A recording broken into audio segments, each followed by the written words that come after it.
భయము అన్న మాటకు అర్థం ఏమిటంటే మృత్యువు అని. మృత్యువే భయము. అందుకే చూడండి, మృత్యుదారు కుఠారిక, మృత్యువనబడేటటువంటి కొయ్యకి ఆమె గొడ్డలి వంటిది. చూడండి, ఎప్పుడైనా ఏదైనా భయం వేసిందనుకోండి, వెంటనే ఓ మాట అయ్య బాబోయ్ చచ్చిపోతానంటారు.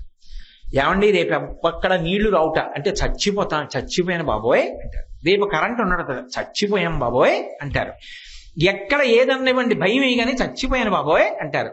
అందుకే coward dies many a times, a brave man dies only once అని ప్రొవెర్బ్. కాబట్టి పిరిగివాడు అనేక మాటలు చచ్చిపోతాడు, ధైర్యశాలి ఒకసారి చచ్చిపోతాడు. కాబట్టి ఆ పిరికితనం మృత్యువు. ఆ మృత్యువుని దూరం చేసేది అమ్మవారు. అదే ఆమె యొక్క లక్షణం. భయహరాం, భయాన్ని పోగొడుతుంది. అందుకే అమ్మవారిని నమ్ముకున్న వాళ్ళకి అసలు భయం అన్న మాట ఉండదు. ఎందుకంటే ఆమె కాపాడుతుంది అని ఒక గొప్ప విశేషం. ఈ మాట నేను అన్నాను కాబట్టి నాకు విషయం జ్ఞాపకానికి వస్తోంది. మధురైలో అప్పయ్య దీక్షితారు వారి మనవడు ఉండేవాడు, నీలకంఠ దీక్షితారు వారు. అప్పయ్య దీక్షితారు వారంటే ఎంత గొప్పవారో మీకు నేను అనేక ప్రవచనాల్లో చెప్పి ఉన్నాను. ఆ అప్పయ్య దీక్షితారు వారి మనవడు నీలకంఠ దీక్షితారు. ఆ నీలకంఠ దీక్షితార్ తిరుమల నాయకుడి దగ్గర ప్రధానమంత్రి. తిరుమల నాయకుడు మధురై క్షేత్రానికి ఎంతో చేసినవాడు. తన పేరు మీద ఒక పెద్ద మంటపాన్ని నిర్మాణం చేశాడు ఆయన. ఆయనకి 7 భార్యలు. కృష్ణదేవరాయల వారు తిరుమలదేవి చిన్నాదేవితో కలిసి తాను జీవించి ఉండగానే విగ్రహాలు వెంకటేశ్వర స్వామి దేవాలయంలో తిరుమలలో ఎలా పెట్టుకున్నారో అలా తిరుమల నాయకుడు తాను జీవించి ఉండగానే అమ్మవారి దేవాలయంలో ఒక పెద్ద మంటపాన్ని నిర్మాణం చేయించుకుని 7 భార్యలతో తన విగ్రహాన్ని చెక్కమని అడిగాడు శిల్పిని.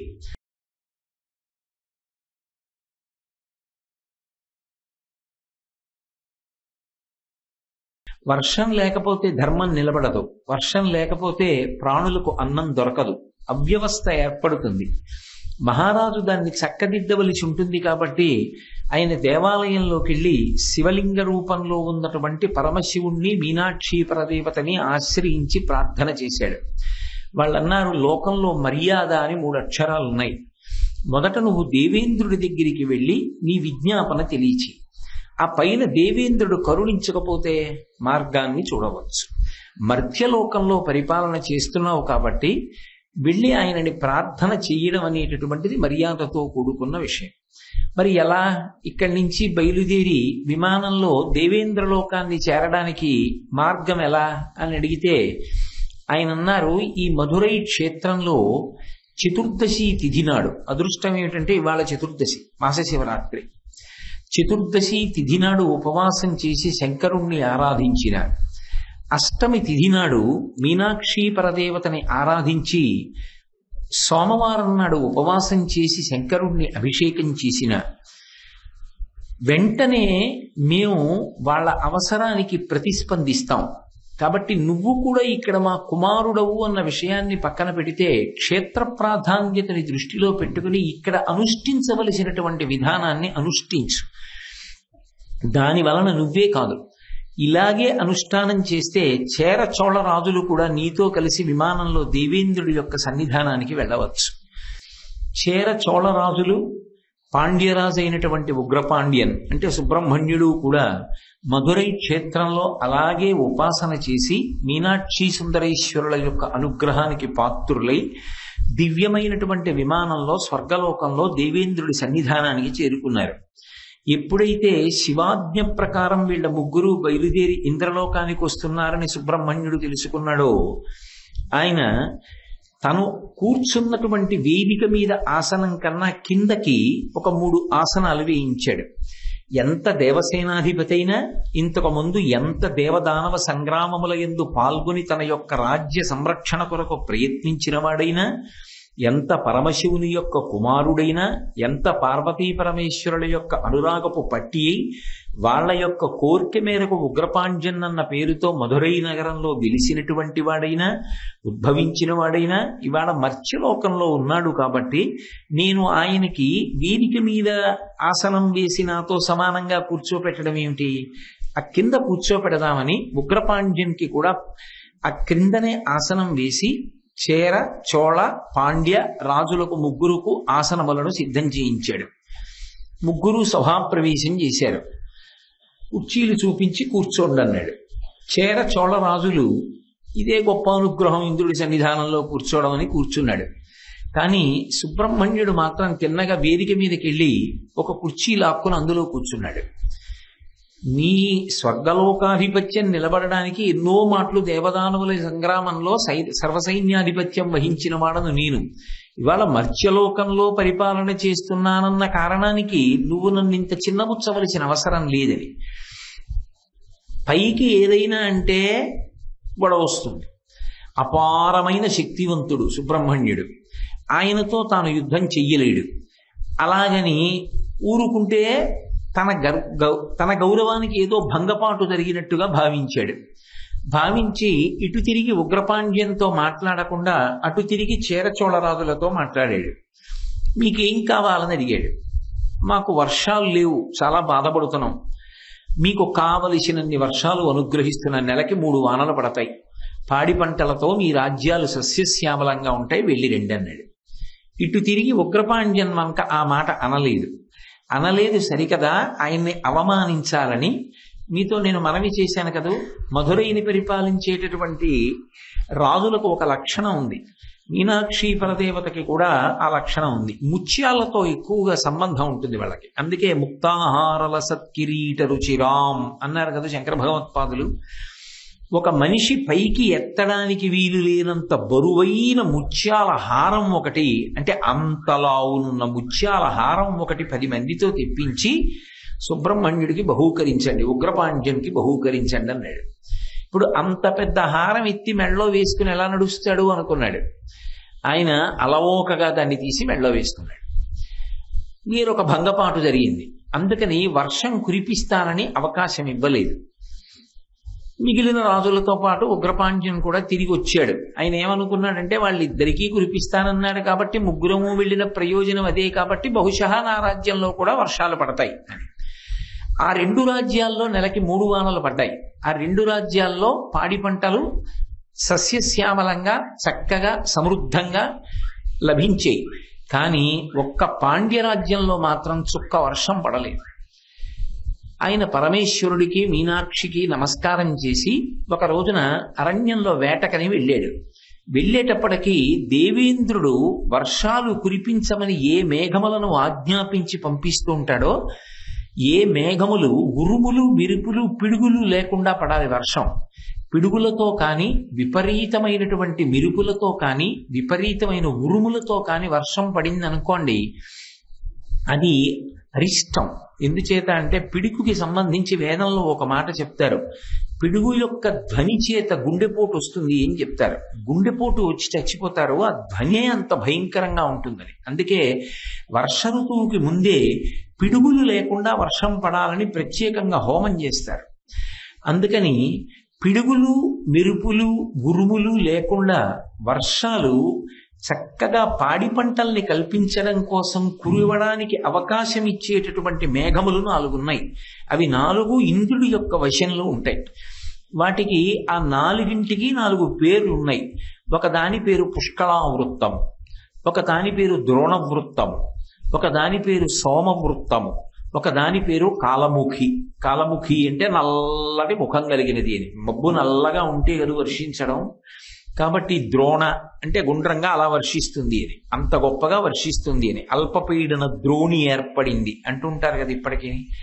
అందుకని సోమవృత్తము, ద్రోణవృత్తము, పుష్కళావృత్తము, కాలముఖి అనబడేటటువంటి 4 మేఘములు ఎందుకో ఇంద్రుడి ఆజ్ఞ పలుపున చోళ రాజ్యములలో వర్షములు కురిపించి అరణ్యంలోకి ప్రవేశించి విశ్రాంతి తీసుకుంటున్నాయి. చూశాడు ఇంద్రుడు, చూశాడు సుబ్రహ్మణ్యుడు ఉగ్రపాండ్యంగా ఉన్నాడు కదా. ఓహో, నా రాజ్యంలో వర్షాలు కురిపించడం మానేసి ఇంద్రుడు అహంకరించి మిమ్మల్ని పంపిస్తే మీరు వెళ్ళి అక్కడ 2 రాజ్యాల్లో వర్షాలు కురిపిస్తున్నారు. నాకు అభ్యంతరం లేదు అక్కడ వర్షం కురిపిస్తే, కానీ మా రాజ్యంలో వర్షం కురిపించకపోవడం మాత్రం నేను అంగీకరించానని తన యొక్క శక్తి చేత ఈ 4 మేఘములను బంధించి తీసుకొచ్చి తన కారాగారంలో పెట్టాడు. మరునాడు మళ్లీ వెళ్లి వర్షించమని చెప్పడానికి పిలిస్తే ఏవి? ఆ మేఘముల యొక్క అధిష్టాన పురుషులు లేరు. ఏమైపోయాయి మేఘాలన్నాడు ఇంద్రుడు. ఆ 4 మేఘాలని కూడా ఇవాళ సుబ్రహ్మణ్యుడు ఉగ్రపాండ్యన్ అన్న పేరుతో మధురైని రాజధానిగా పరిపాలిస్తున్నాడు కాబట్టి కారాగారంలో పెట్టాడు. ఆ మేఘములు లేవన్నారు. వెంటనే ఏకవీరుడు అని దేవేంద్రుడి యొక్క ఆస్థానంలో చాలా పరిణితి కలిగినటువంటి విద్వాంసుడు ఆయనతో రాయబారం పంపించాడు ఆ మేఘములను విడిచిపెట్టమని. ఈలోగా ఆయన వెళ్లి రాయబారం చెప్పి అసలు ఏమంటాడో ఉగ్రపాండ్యన్ అన్న దాని గురించి వినకుండానే నా అంతటి వాణ్ణి లొంగవలసిన అవసరం ఏముంది, మర్త్యుడు భూలోకంలో పుట్టిన వాడికి ఇంత టెంపరితనమా, మేఘాల్ని కారాగారంలో పెడతాడా అని యుద్ధానికి బయలుదేరాడు. సుబ్రహ్మణ్యేశ్వర స్వామి వారి యొక్క అవతారం కదా ఉగ్రపాండ్యన్. తన యొక్క ఆయుధాల చేత దేవసైన్యాన్నంతటినీ పడగొట్టి సంహరిస్తే బాగుండదని ఇంద్రుణ్ణి కూడా ఐరావతం నుంచి నేల పడగొట్టాడు. ఆయన కిరీటం దూరంగా దొల్లిపోయింది, నేల మీద పడిపోయాడు.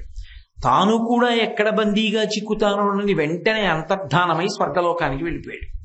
వెళ్ళిపోయి ఇప్పుడు ఆ ఏకవీరుడితో రాయబారం పంపించాడు. ఆ ఏకవీరుడు వచ్చి ఎంతైనా ఇంద్ర పదవి కదూ, దేవతలకి అధిపతి కదూ, ఇలా మీరు బంధించడం మర్యాదగా లేదు, కాబట్టి ఆ 4 మేఘములను విడిచిపెట్టవలసింది అని అడిగాడు. విడిచిపెట్టడానికి నాకు అభ్యంతరం లేదు, కానీ నెలకి 3 వానలు ఇక్కడ కూడా కురవాలి, అలా మేఘములను ఇంద్రుడు ఆజ్ఞాపిస్తే విడిచిపెడతానన్నాడు. ఇంద్రుడు మాటిచ్చాడు, అలాగే కురిపిస్తానన్నాడు. నేను నమ్మను, ఇంద్రుడి యొక్క అహంకార బుద్ధి నాకు తెలుసు. అయినా మధ్యవర్తిత్వం చేస్తున్నటువంటి వాడివి, దీనికంతటికీ హామీగా నిలబడతానని ఓ ఏకవీరుడా నువ్వు అంగీకరిస్తే, నెలకి 3 వానలు ఇంద్రుడు కురిపిస్తానన్నాడన్న మాటకి నువ్వు హామీగా నిలబడితే నేను ఆ మేఘములను కారాగారం నుంచి విడుదల చేస్తాను. ఉగ్రపాండ్యన్ యొక్క మాటకు అంగీకరించి ఏకవీరుడు హామీగా నిలబడ్డాడు. ఆ మేఘములను విడుదల చేశారు. నెలకి 3 వానలు పడుతున్నాయి. చక్కగా పాడి పంటలతో సమృద్ధిగా ఉంది. దేవేంద్రుడంతటి వాడికి మళ్లీ తన కుమారుడైనటువంటి సుబ్రహ్మణ్యేశ్వర స్వామి వారితో మీనాక్షి పరదేవత సుందరేశ్వరుడు కలిసి బుద్ధి చెప్పించినటువంటి క్షేత్రం. అందుకని సుబ్రహ్మణ్యుడి పట్ల ఒక ప్రత్యేకమైన అనుగ్రహాన్ని అమ్మవారు అక్కడ వర్షించింది కాబట్టి ఆ స్వామి పేరు ముందుకు తీసుకొచ్చారు శంకరాచార్యుల వారు. అనౌచిత్యంగా ఔచిత్యం లేకుండా తీసుకురారు.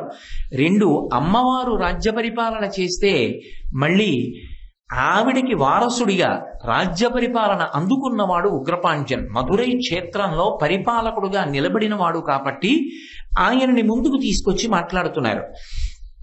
అంతేకాదు, ఒకప్పుడు ఉగ్రపాండ్యన్ దేశమంతటా కూడా అనేకమైనటువంటి అభివృద్ధి కార్యక్రమాలు చెయ్యాలి అని సంకల్పం చేశాడు. పేదలందరికీ బాగా నిధులిచ్చి వాళ్ళందరూ కూడా సంతోషంగా ఉండేటట్టు చెయ్యాలి. నాన్నగారండి నాకు ఇంత ఐశ్వర్యం ఎక్కడి నుంచి లభిస్తుంది అని దేవాలయంలోకి వెళ్ళి సుందరేశ్వరుణ్ణి ప్రార్థన చేశాడు. సుందరేశ్వరుడు అన్నాడు, నువ్వు మేరు పర్వతం దగ్గరికి వెళ్ళు. మేరు పర్వతానికి క్రింది భాగంలో కొన్ని గుహలు ఉన్నాయి. ఆ గుహలకి ద్వారములు ఉంటాయి. నువ్వు అక్కడికి వెడితే నీ యొక్క ప్రతాపానికి భయపడి ఆ అధిష్టాన పురుషుడు ఆ గుహల తలుపులు తెరుస్తాడు. అఖండమైనటువంటి ఐశ్వర్యం ఉంది, ఎన్నో నిధులున్నాయి అందులో. నీకు కావలసినంత నిధులు మాత్రమే తెచ్చుకో, అంతా తీసుకురావద్దు. ఆ పైన వెనక ఎవ్వరూ వెళ్లి నిధులు ముట్టుకోకుండా నీ యొక్క ముద్ర వేసి సుబ్రహ్మణ్య ముద్రతో మళ్ళీ మూత వేసేసి తలుపులు. సరే బయలుదేరి వెళ్ళాడు. ఆ నిధులు ఉన్నటువంటి గుహల తలుపులు ఎక్కడున్నాయో చూస్తే అవి కనపడకుండా చెయ్యడం కోసమని మేరుపర్వతం అసలు గుహలేవీ లేనట్టుగా, వాటికి తలుపులు లేనట్టుగా కనపడేటట్టుగా చేసి దాచేసింది. ఒకప్పుడు స్వామి హనుమకి సంజీవని దొరకకుండా ఎలా ప్రయత్నం చేశారో అలా. వెంటనే స్వామి తన చేతిలో ఉన్నటువంటి పాశాన్ని తీసివేసి చక్రాన్ని ప్రయోగించాడు. అదనంగా ఇచ్చినటువంటి ఆయుధాలు కదూ తాను ఉగ్రపాండ్యన్గా వచ్చినప్పుడు. ఆ చక్ర ప్రయోగం చేత మేరుపర్వత శిఖరములన్నీ కదిలిపోయి ప్రళయకాలమునందు ఎటువంటి ధనులు వస్తాయో అటువంటి శబ్దములు వచ్చాయి. భయపడిపోయినటువంటి మేరుపర్వతానికి అధిష్టానమైనటువంటి పురుషుడు ఉగ్రపాండ్యన్కి ప్రత్యక్షమై, అయ్యా ఈ నిధులు ఇత పూర్వం ఎవ్వరికి ఇవ్వబడలేదు, కానీ నీ పరాక్రమం, నువ్వు ఏ తేజస్సో మాకు తెలుసు కనుక నువ్వు తీసుకెళ్లడానికి అభ్యంతరం లేదు, కావలసినన్ని నిధులు తీసుకెళ్లమన్నారు అని గుహల తలుపులు తెరిస్తే ఉగ్రపాండ్యన్ తన దేశాభివృద్ధికి కావలసినన్ని నిధులు తీసుకుని వాహనాల మీద పెట్టుకుని మిగిలినటువంటి ఐశ్వర్యము నిధులు ఏ ఉన్నాయో వాటిని ఇతరులు గుహలలోకి ప్రవేశించి తస్కరించకుండా ఉండడం కోసం ఆ గుహల తలుపులు మూసి బీగములు వేసి దాని మీద సుబ్రహ్మణ్య ముద్ర వేసి మూసేశాడు. అలా సుబ్రహ్మణ్యేశ్వర స్వామి వారి యొక్క అవతారం ఉగ్రపాండ్యన్ పరిపాలించినటువంటి కాలంలో మేరు పర్వతంలో ఉన్నటువంటి అపారమైనటువంటి నిధులను మీనాక్షి సోమసుందరులు మధురై క్షేత్రానికి ఇప్పించారు. దేవేంద్రుడంతటి వాడి యొక్క అహంకారాన్ని పరిమార్చి ఆ దేవేంద్రుడే మళ్ళీ వశపడి అనుగ్రహించి విశేషంగా వర్షాలు పాండ్యరాజ్యంలో పడేటట్లుగా చేశారు. అందుకే సుబ్రహ్మణ్యుడు అనేటప్పటికీ అమ్మవారికి సహజమైనటువంటి అనురక్తి, మహాజ్ఞాని. అటువంటి సుబ్రహ్మణ్యుడు కడుపున కొడుకుగా పుట్టినటువంటి క్షేత్రం, అమ్మవారి కడుపులో ప్రవేశించి పెరిగిన క్షేత్రం. అట్లాంటి కొడుకు పెరుగుతున్నాడని అమ్మవారు ఒకనాడు నాకు తీరని ముచ్చట ఇప్పుడు తీరుతోందని మురిసిపోయిన క్షేత్రం. ఉగ్రపాండ్యన్ని కడుపుతో ఉండి సీమంతోన్నయనం చేయించుకున్న క్షేత్రం. పరమ సంతోషంతో అక్కడ ప్రసవ వేదన పొంది ఉగ్రపాండ్యన్ని కన్న క్షేత్రం. కొడుకుని పెంచి పెద్ద చేసి వల్లీ దేవసేనల యొక్క కళ్యాణం వేరు రీతిగా జరిగింది. ఎందుకంటే దేవసేన వివాహం నారద మహర్షి చేశాడు అని ఇప్పటికీ తిరుప్పకుండ్రంలో చెప్తారు. కానీ తన కొడుకు పెళ్లికి తానే పెద్దరికం వహించి సంబంధాలు చూసి ఈ పిల్ల బాగుంటుంది అని చెప్పి కొడుకుని పిలిచి పెళ్లి చేసి కోడల్ని తెచ్చుకుంది. సామాన్యమైన స్త్రీ కోరిక ఎలా ఉంటుందో అలా ఉన్న ఒక్కగానొక్క కొడుక్కి మంచి కోడల్ని తెచ్చుకోవాలని యావత్ దక్షిణ భారతాన్ని విడిచిపెట్టి ఎక్కడో ఉత్తర భారతంలో ఉన్నటువంటి సూర్యవంశానికి చెందిన సోమశేఖరుడు అనేటటువంటి రాజు యొక్క కుమార్తె అయినటువంటి కాంతిమతి అనబడేటటువంటి గొప్ప సౌందర్యవతి అయిన పిల్లని కోడలుగా నిర్ణయం చేసి మీనాక్షి సుందరేశ్వరులు ఉగ్రపాండ్యన్ యొక్క వివాహం చేసి వాళ్ళిద్దరూ అనుకూల దాంపత్యంతో ఉంటే కొడుకుని కోడల్ని చూసుకుని మురిసిపోయి తదనంతర కాలంలో కొడుక్కి యవ్వరాజ్య పట్టాభిషేకం చేసి ఇకపైన మేం భక్త పరిపాలనం కూడా చేస్తూ దేవాలయంలో ఉంటామని నిర్ణయం చేసుకుని వాళ్ళంతట వాళ్లే ఎవరూ చెక్కని మూర్తులుగా శివలింగంగా మీనాక్షి పరదేవతగా దేవాలయాల్లో వెలిసినటువంటి క్షేత్రం మధురై కనుక ఆ క్షేత్రంలో సుబ్రహ్మణ్యుడి విషయంలో పొందినటువంటి అనుసంధానం ఎక్కువ కనుక సుబ్రహ్మణ్యుడి విషయంలో ఆమె పొందినటువంటి సంతోషం ఎక్కువ కనుక ప్రసవతాయి అన్న పేరుతో ప్రత్యేకంగా ఇప్పటికీ దేవాలయంలో ఉంది కనుక ఆ స్వామి సంబంధాన్ని బాగా ఆవిష్కరించడం కోసం ఆవిడ సంతోషాన్ని మరొక్కసారి జ్ఞాపకం చెయ్యడం కోసం ఇది తలుచుకుని చెప్తున్నప్పుట మీనాక్షి పరదేవత కళ్ళు మెరుస్తాయిట ఆనందంతో. ఎందుకని అంటే అందున వచ్చి నిన్నను ఎందుకు ఆగిపోయిందా, సమయం అయిపోయిందే, శ్లోకం అవ్వలేదు అనుకున్నాను. ఇప్పుడు అర్థమైంది. చతుర్దశి తిథి మధురై క్షేత్రానికి గొప్ప పట్టు. పైగా విశేషించి మహాశివరాత్రి మాసశివరాత్రి అయినటువంటి చతుర్దశి తిథి నాడు ప్రదోష వేళలో ప్రారంభంలోనే ఈ వృత్తాంతంతోనే మొదలుపెట్టేటట్టుగా చేయించింది అమ్మవారు. అది అమ్మవారి యొక్క లీల అంటే అలా ఉంటుంది తల్లి. కాబట్టి శ్రీమత్షణ్ముఖ విఘ్నరాజ జననీం శ్రీమజ్జగన్మోహినీం. ఆ తల్లి ఈ జగత్తునంతటినీ కూడా మోహింపచేస్తుంది. ఈ మోహింపచేస్తుంది అనేటటువంటి మాటని కొంచెం జాగ్రత్తగా అర్థం చేసుకోవాలి. చూశారు, అమ్మవారి గురించి ఒక ప్రార్థనా శ్లోకం చెప్తూ ఉంటారు. సింధూరారుణ విగ్రహం త్రినయనాం మాణిక్య మౌళి స్ఫురత్ తారానాయక శేఖరాం స్మితముఖీం ఆపీనవక్షోరుహాం పాణిభ్యాం అళిపూర్ణ రత్న చషకం రక్తోత్పలం బిభ్రతీం సౌమ్యాం రత్నఘటస్థ రక్తచరణాం ధ్యాయేత్ పరామంబికాం అంటారు. ఆవిడ చేతిలో ఒక రత్నములు పొదిగిన కుండ పట్టుకుంటుంది, పాత్ర. అందులో తేనె ఉంటుంది, దాని మీద తుమ్మెదలు తిరుగుతుంటాయి. దాని అర్థం ఏమిటో తెలుసా? అమ్మవారి దగ్గర రెండు విశేషాలు ఉన్నాయి. అందుకే అమ్మవారికి సామాన్యంగా వాడే నామం ఏమిటంటే దేవి. దేవీ నవరాత్రులు అంటారు. దేవీ పూజ చేస్తున్నాం, దేవీ భాగవతం. దేవి అన్న మాట ఎందుకు వాడతారంటే దివు అంటే రెండు అర్థాలు. ఒకటి ప్రకాశించున్నది, రెండవ అర్థం క్రీడించున్నది, ఆడుకుంటూ ఉంటుంది ఆవిడ. ఆవిడ యొక్క రూపం ఇప్పుడు ప్రకాశమే. ఇంకా ఏమిటి ఆవిడ ఆట అంటే, మనుష్య జన్మ అన్ని జన్మలలోకి పరమోత్కృష్టమైనటువంటి జన్మ. అంత గొప్ప జన్మనిచ్చి జ్ఞానేంద్రియ కర్మేంద్రియ సంఘాతమైనటువంటి శరీరాన్నిచ్చి బుద్ధినిచ్చి ప్రమాణంగా స్వీకరించమని వారు చెప్పినటువంటి మాటలని శిరోధార్యంగా పుచ్చుకొమ్మని మహానుభావులు చంద్రశేఖరేంద్ర సరస్వతి మహాస్వామి వంటి గురువులనిచ్చి శాస్త్రమునిచ్చి, ఆ తల్లి మీరు ఈ భక్తిని తెలుసుకోండి, ఈ తత్వాన్ని తెలుసుకోండి, ధరించండి అని పంపిస్తే శాస్త్రం అక్కర్లేదు, గురువుగారు అక్కర్లేదు, దైవం అక్కర్లేదు. కేవలముగా ఇక్కడ లభించేటటువంటి భౌతికమైన సుఖములు ఇంద్రియముల చేత అనుభవించేవి ఉన్నాయో వాటిని మార్చి మార్చి ఇంద్రియములను మనసుతో కలుపుతూ అనుభవించి దాని వలన జీవితం గడిచిపోతే జాలనుకునేటటువంటి లౌల్యము కలిగినటువంటి వారెవరుంటారో అటువంటి వారిని ఆ లౌల్యములోనే తిప్పుతుంది. ఎందుకని అంటే ఆమె రెండు మార్గములను ఇస్తుంది. ఒకటి, భక్తితో మీ అంత మీరు ప్రయత్నం చేశారనుకోండి, మీరంత మీరు అనడం కన్నా మనంత మనం అనడం మంచిదేమో. నేను మీకన్నా ఎంత మాత్రమూ పై స్థాయిలో ఉన్నవాడను కాదు, యథార్థమునకు మీలో కొందరికన్నా ఇంకా తక్కువ స్థాయి వాడనేమో. కాబట్టి మనందరం భక్తితో ఉండాలి అని అనుకున్నప్పుడు ఒక్క అడుగు ముందుకు వేస్తే ఆవిడ 10 అడుగులు ముందుకొచ్చి మార్గం చూపించి పైకెత్తడానికి సిద్ధంగా ఉంటుంది. పూజనీయురాలై ఎప్పుడూ మనని కాపాడుతుంది. కాబట్టి భట్టారికా స్వరూపమై ఉంటుంది. ఆ ఒక్క అడుగు మీరు ముందుకెయ్యండి అని ఎందుకంటుందంటే, బుద్ధినిచ్చాను కదా, మిగిలిన ప్రాణుల కంటే బుద్ధిని ఇవ్వలేదు, మనుష్య జన్మనిచ్చాను కదూ, ఇంద్రియములనిచ్చాను కదూ, శాస్త్రమునిచ్చాను కదూ, గురువునిచ్చాను కదూ, మంచి మనసునిచ్చాను కదూ, ఇన్ని మీకు ఇచ్చినప్పుడు మీరు ఒక్కసారి నా వైపు అడుగు వేసి అమ్మా అనండి చాలు. అది కూడా అనక్కర్లేదు. ప్రణిపాత ప్రసన్నా హిమైథిలీ జనకాత్మజ అలమేష పరిత్రాతం రక్షస్వో మహతో భయాత్ అంటారు వాల్మీకి మహర్షి రామాయణంలో. అమ్మవారి దగ్గరికి వెళితే నోరు విప్పి ఏం అనక్కర్లేదు, ఓసారి అలా నేల మీద పడిపోతే చాలు. అదే భగవంతుడు పురుష స్వరూపంగా ఉంటే ప్రతిజ్ఞ వేరుగా ఉంటుంది.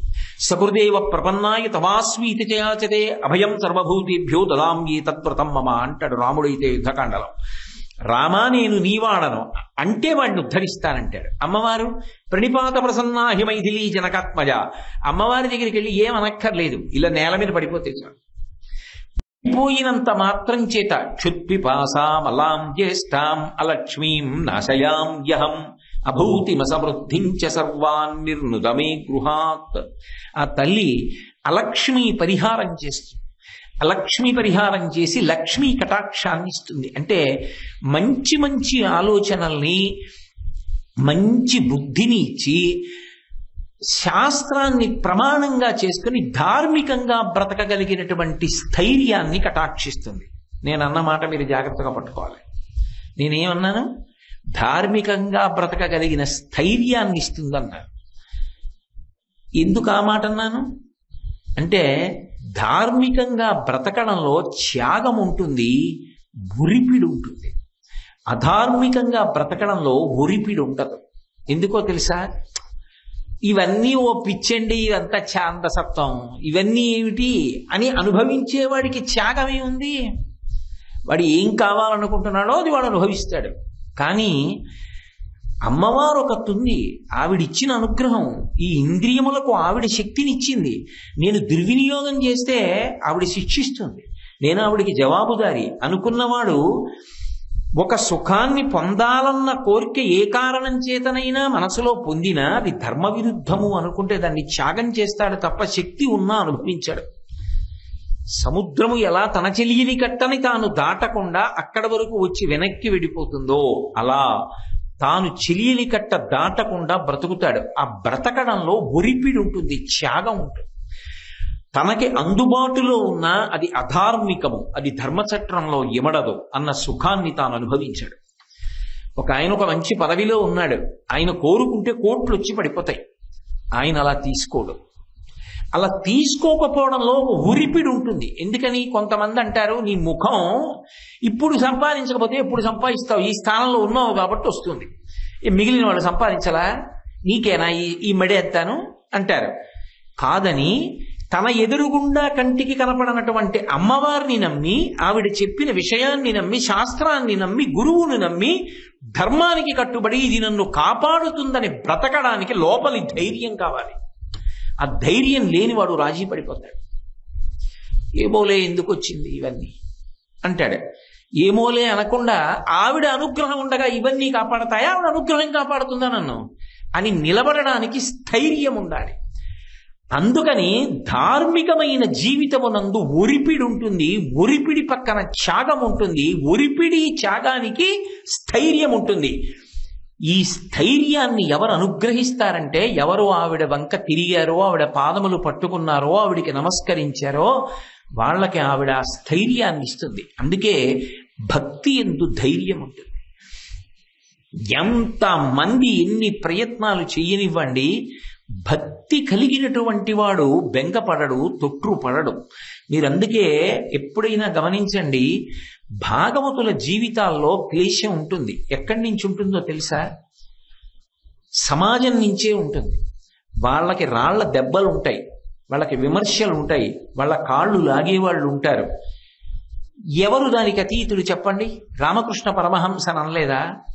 మహాత్మా గాంధీ గారు ననలేదా? మహాస్వామి వారు ననలేదా? ఎంతమందిని ఎవరు అనలేదు? కానీ అన్నారని ఆగిపోకుండా, అనలేదని పొంగిపోకుండా ఇలా నిలబడగలగడం నా అదృష్టం, ఇది భగవతి అనుగ్రహం అంతే, దాని కొరకు నేను ఇలా ఉంటాను అని ఉండగలగడానికి ధైర్యం ఉండాలి. అది లేకపోతే ఎక్కడో చతికిల పడతాం. అది ఎవరు ఇస్తూ ఉంటారంటే అమ్మవారే ఇస్తూ ఉంటుంది, ఇచ్చి నడిపిస్తూ ఉంటుంది. అందుకే ఆ తల్లి క్రీడిస్తూ ఉంటుంది, ఆడుతుంది. అందుకే ఒకే తల్లి రెండూ చేస్తూ ఉంటుంది. ఆవిడ మహామాయా విశ్వం భ్రమయసి పరబ్రహ్మ మహిషి, మహామాయ యందు తిప్పుతుంది అదే తల్లి. ఈ సుఖములు ధార్మికంగా అనుభవిస్తారు. అసలు అనుభవించవద్దని శాస్త్రం అనలేదండి. ధర్మానికి కట్టుబడినది, ధర్మచక్రంలో ఇమిడినది అనుభవించు, తప్పేం లేదు. గృహస్థాశ్రమంలో ఉన్నావు, ఇల్లు కట్టుకో, తప్పేం లేదు. భార్యకి నగలు కొను, తప్పేం లేదు. కొడుకుని చదివించు, తప్పేం లేదు. రేపు అవసరం ఉంటుందని ధనం నిలవేసుకో, తప్పేం లేదు. కానీ అధార్మికమైన పని మాత్రం చెయ్యకు. ధర్మము ఎంతవరకు అనుమతించిందో అంతవరకు చేస్తాడు. అది ధర్మ చట్టం దాటుతోంది, చేయడు. అలా చెయ్యకుండా ఉండడంలో ఒరిపిడి ఉంటుంది. ఆ ఒరిపిడికి తట్టుకుని నిలబడతాడు. ఎక్కడ ఎందుకు నిలబడ్డాం అంటే నమ్మకం. ఎక్కడదా నమ్మకం అంటే ఆవిడ ఉందని నమ్మకం. ఆవిడ ఉందన్న నమ్మకం ఆవిడ నిరూపించి చూపిస్తూ ఉంటుంది, ఆ ధైర్యాన్ని ఇస్తూ ఉంటుంది. నేనున్నాను రా బిడ్డ, నీకెందుకు రా అంటూ ఉంటుంది. అందుకే అలా ఇచ్చి తిప్పుతుంది. ఇక్కడ బాగుంది బాగుంది బాగుంది అనుకున్నవాడు ఏమైపోతాడు? ఇంద్రియముల సుఖానికి వశపడ్డాడు అనుకోండి, ఆ ఇంద్రియములు ఒకనాడు బడలిపోతాయి. వయసిగతే కామ వికార శుష్కే నీరే కక్కాసార క్షీణే విత్తే పరివారో జ్ఞాతే తత్వే సంసార అంటారు శంకరులు. వయసు అయిపోయిన తర్వాత కామవికారం ఏది? నీరు శుష్కించిపోయిన తరువాత దాన్ని చెరువుని పిలిచిన వాడెవరు? డబ్బులు లేకపోయిన తర్వాత వెనక పరివారం ఎక్కడిది? తత్వం తెలుసున్న తర్వాత ఇంకా మాయామోహం ఎక్కడిది? ఉండవు. కాబట్టి ఇవి చించలములు. ఈ సుఖములు కాదు, ధర్మానురక్తి గొప్పది. దాని వలన పొందే సుఖం చివరి వరకు ఉంటుంది. అది అమ్మవారి పాదాల దగ్గరికి చేరుస్తుంది. అనుకున్న వాడికి తెర పైకెత్తి ఏదో ఒక సమయంలో ఆవిడ శంకరుని యందు ఐక్యం చేస్తుంది. అందుకే అలా క్రీడించేటటువంటి లక్షణం ఉన్న తల్లి కాబట్టి జగత్తుని మోహింపచేస్తుంది. కాబట్టి శ్రీమజ్జగన్మోహినీం, ఒక్కసారి ఆవిడ వంక తిరిగి పడ్డాడా ఈ జన్మ వచ్చినందుకు చాలు. ఈ శరీరం వచ్చినందుకు ఒక్కసారి ఆవిడ మ్రోల పడ్డావా, ఒక్క ఉపచారం చేశావా, ఒక్కసారి లలితా సహస్రం చదివావా, దేవీ నవరాత్రుల్లో ఒక్కసారి చండీ హోమంలో కూర్చున్నావా, ఒక్కరోజు లలితా సహస్రం చదవక్కర్లేదు శ్రీమాత అన్నావా, అమ్మా అన్నావా, కుంకుమ వేశావా ఆవిడ పాదాల మీద, కనీసం సభలోకి వెళ్ళి నమస్కారం పెట్టావా? అందుకు ఈ శరీరం పనికిరానప్పుడు అన్య విధమైనటువంటి రీతిలో క్రీడిస్తోంది కదూ. ఎన్నిటికో ఉన్న కాళి ఇన్ని ఇచ్చినటువంటి శక్తిని ఇచ్చిన తల్లికి కృతజ్ఞత చెప్పడానికి పనికిరాకపోతే అంతకన్నా ఇంకా కృతజ్ఞమైన జీవితం ఎక్కడుంటుంది? ఒకరు ఉద్యోగం ఇచ్చారు, ఆయన వల్ల ఉద్యోగం చేస్తున్నావు, అధికారం ఉన్నది, ఎంతో ఐశ్వర్యం ఉన్నది, ఆయన నీకు కనపడ్డారు, ఆయనతో మాట్లాడలేదు, ఆయనకి నమస్కారం చెయ్యవు, నువ్వు ఎవరితో ఎంత మాట్లాడి ఉపయోగం ఏముంది? ఇవాళ నీ అభ్యున్నతికి అంతటికీ ఆయన కారకుడు, ఆయన కనపడగానే నమస్కారం చెయ్యాలి. అది కృతజ్ఞత. ఆ కృతజ్ఞతాభావంతో ఉద్యోగం ఇచ్చిన వ్యక్తికే నమస్కారం చేస్తే ఇన్ని శక్తులను ఇచ్చిన అమ్మవారికి నమస్కారం చేయకపోతే? అయితే చిత్రం ఏమిటో తెలుసా అండి, ఆవిడ క్రీడిస్తుంది, ఇలా తిరుగు, తర్వాత ఏమవుతుందో తెలుస్తుందట. ఏమవుతుంది? ఎన్నాళ్ళు ఉంటుంది దిక్కుమాల శరీరం?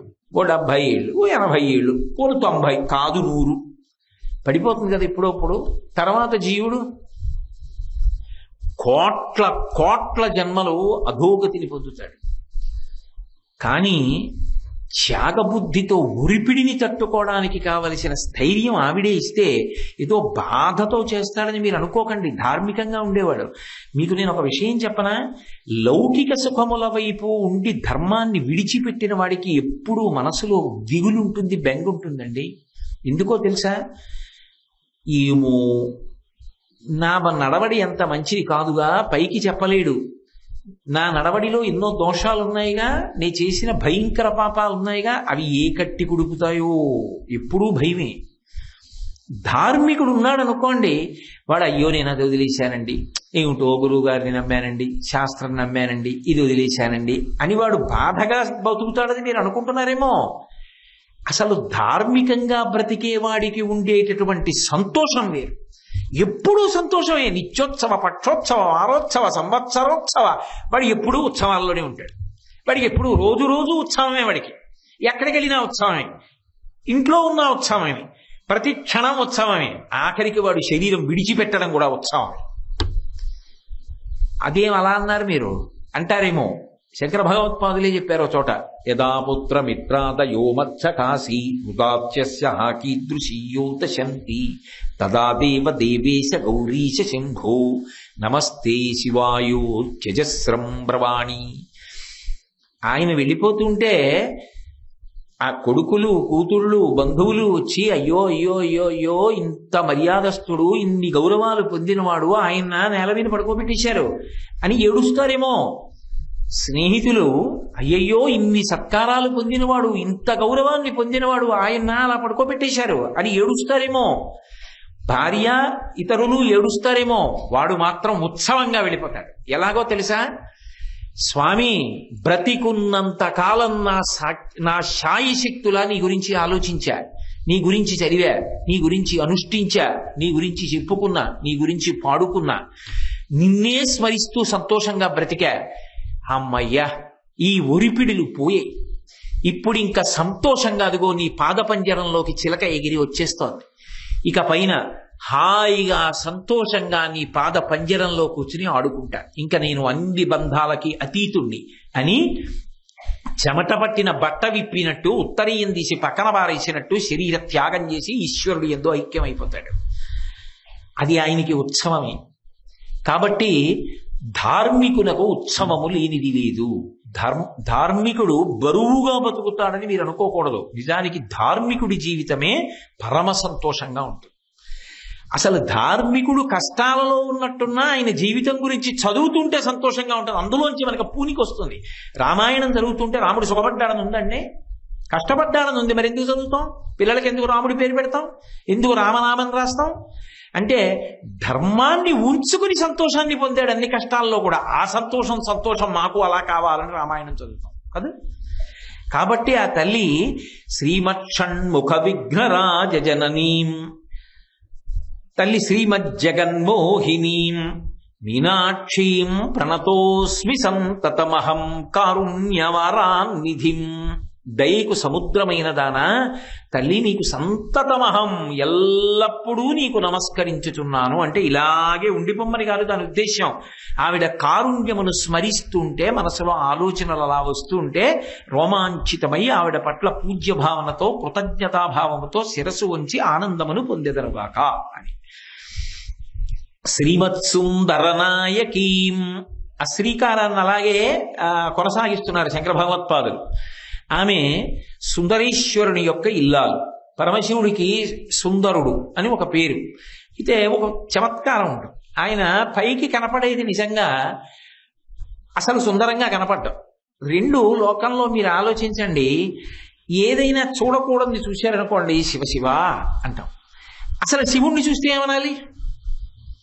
ఎందుకని అంటే దూర్జటి దిప్పి పొడిచాడు కాళహస్తీశ్వర శతకంలో. వన్నీ ఏనుగుతోలు దుప్పటం, బువా కాలకూటంబు, చీగిన్నే బ్రహ్మకపాలము, ఉగ్రమగు భోగే కంఠహారంబు, నిన్నీలాగున నుండియున్ తెలిసియున్ నీపాద మూలంబునం చేర్చన్ నారాయణుడు ఎట్లు మానసమునం శ్రీకాళహస్తీశ్వర. రక్తం కారిపోతున్న మాంసంతో ఉన్నటువంటి ఏనుగు దుప్పటి, ఏనుగు తోలు కట్టుకుంటాడు. ఆయనకి చేతకాక కాదు, గజాసురుడు అడిగాడని కట్టుకున్నాడు. దానికి దుర్వాసన రాదు, ఆయన అడిగాడు. ఏనుగు తోలు కట్టుకుంటాడు. మెళ్ళో భయంకరమైన త్రాచుపం, అది కూడా మామూలుది కాదు, వాసుకి చూస్తూ ఉంటాడు. ఉగ్రమగు భోగే కంఠహారంబు, చేతిలో బ్రహ్మకపాలం, అందులో హాలాహలం తింటుంటాడు. ఏమిటంత అందంగా ఉన్నాడు?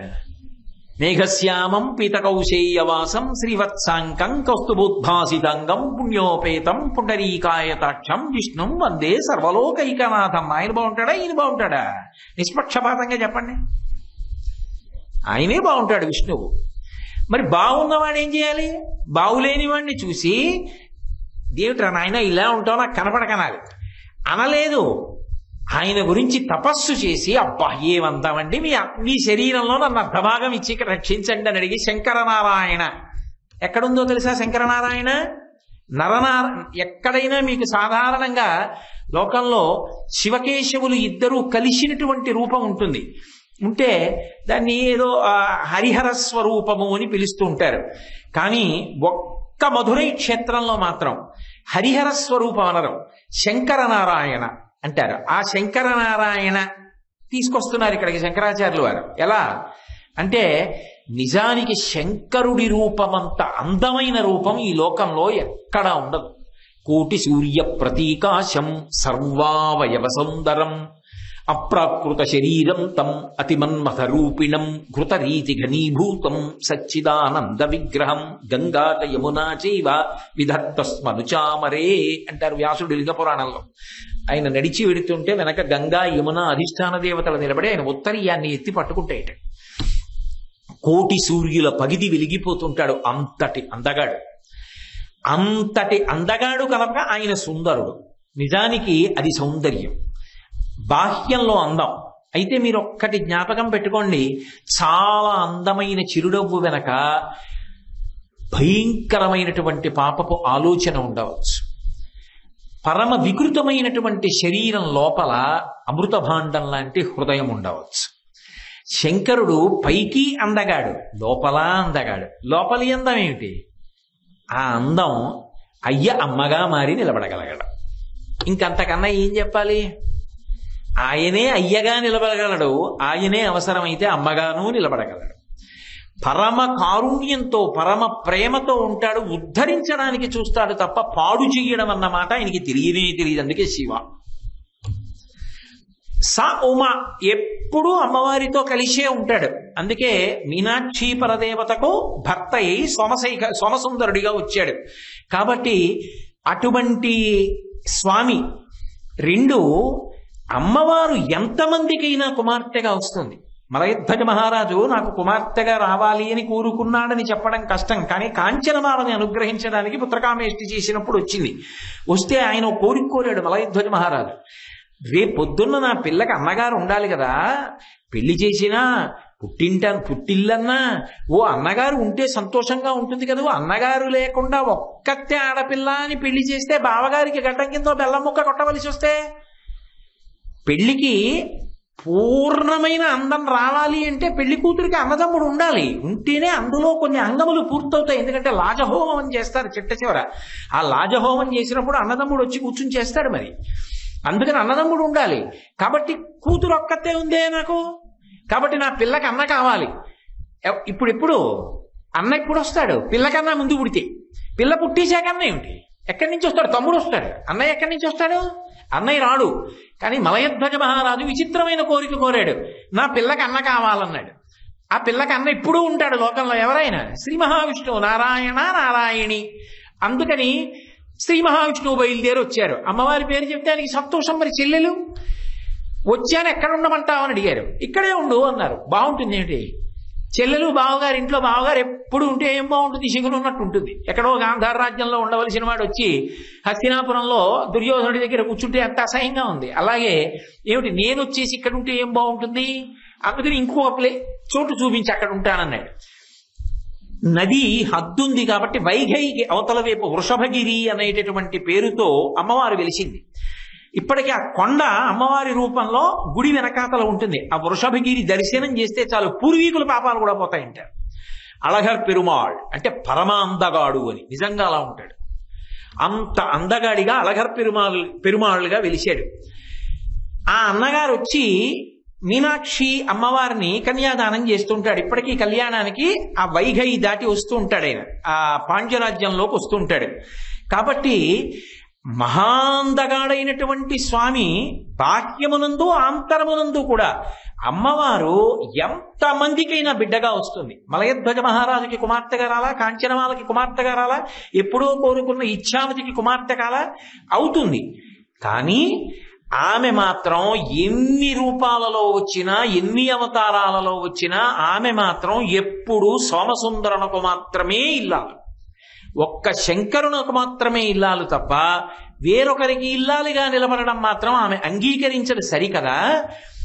ఎవరైనా పురుషుడు ఆమె దగ్గరికి వెళ్ళినప్పుడు, మగవాడు ఆమె దగ్గరికి వెళ్ళినప్పుడు నేను పురుషుడను నేను మగవాడిని అన్న భావనతో వెళ్ళాడనుకోండి, ఆమె కన్ను ఎరుపు జీర కనపడుతుంది.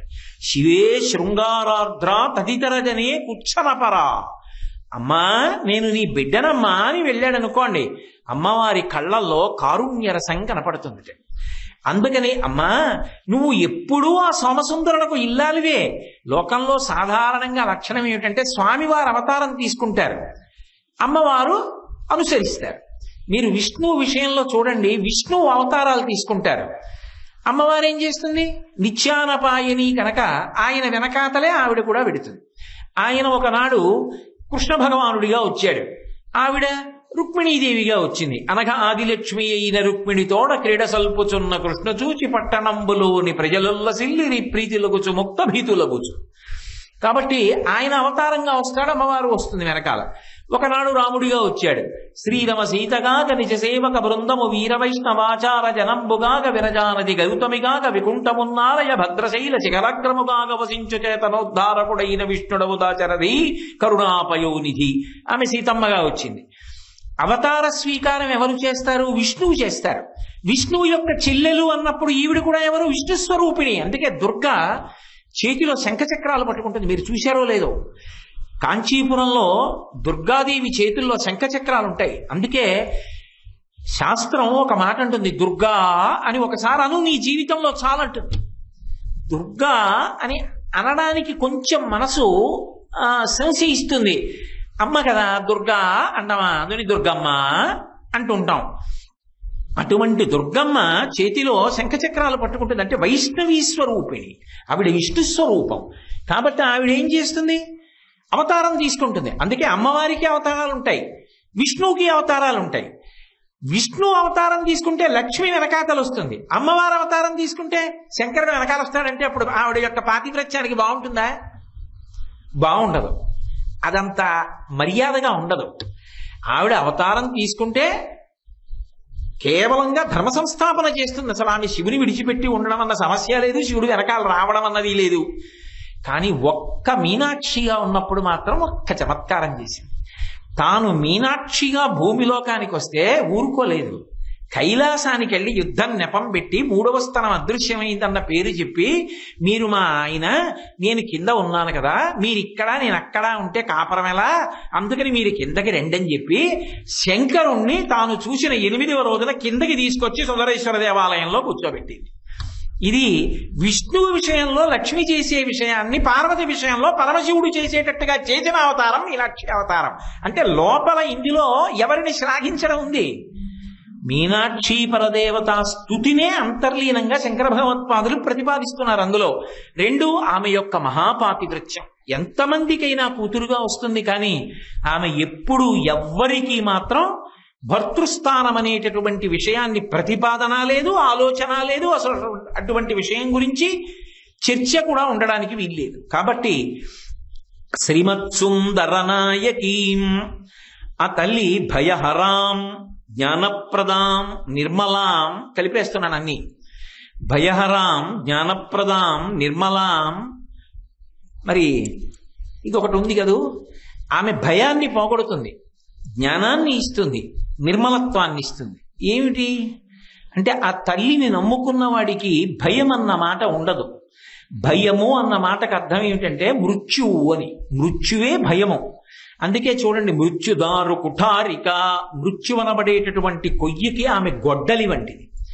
చూడండి, ఎప్పుడైనా ఏదైనా భయం వేసింది అనుకోండి, వెంటనే ఓ మాట అంటే అయ్య బాబోయ్ చచ్చిపోతానంటారు.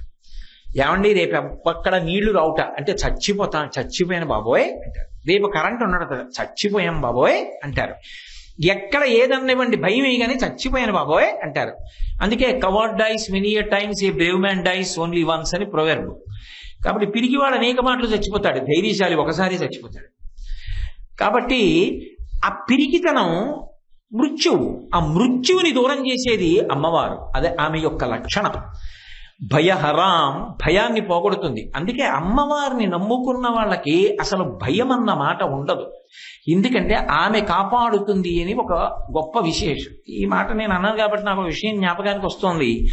మధురైలో అప్పయ్య దీక్షితారు వారి మనవడు ఉండేవాడు, నీలకంఠ దీక్షితారు వారు. అప్పయ్య దీక్షితారు వారంటే ఎంత గొప్పవారో మీకు నేను అనేక ప్రవచనాల్లో చెప్పి ఉన్నాను.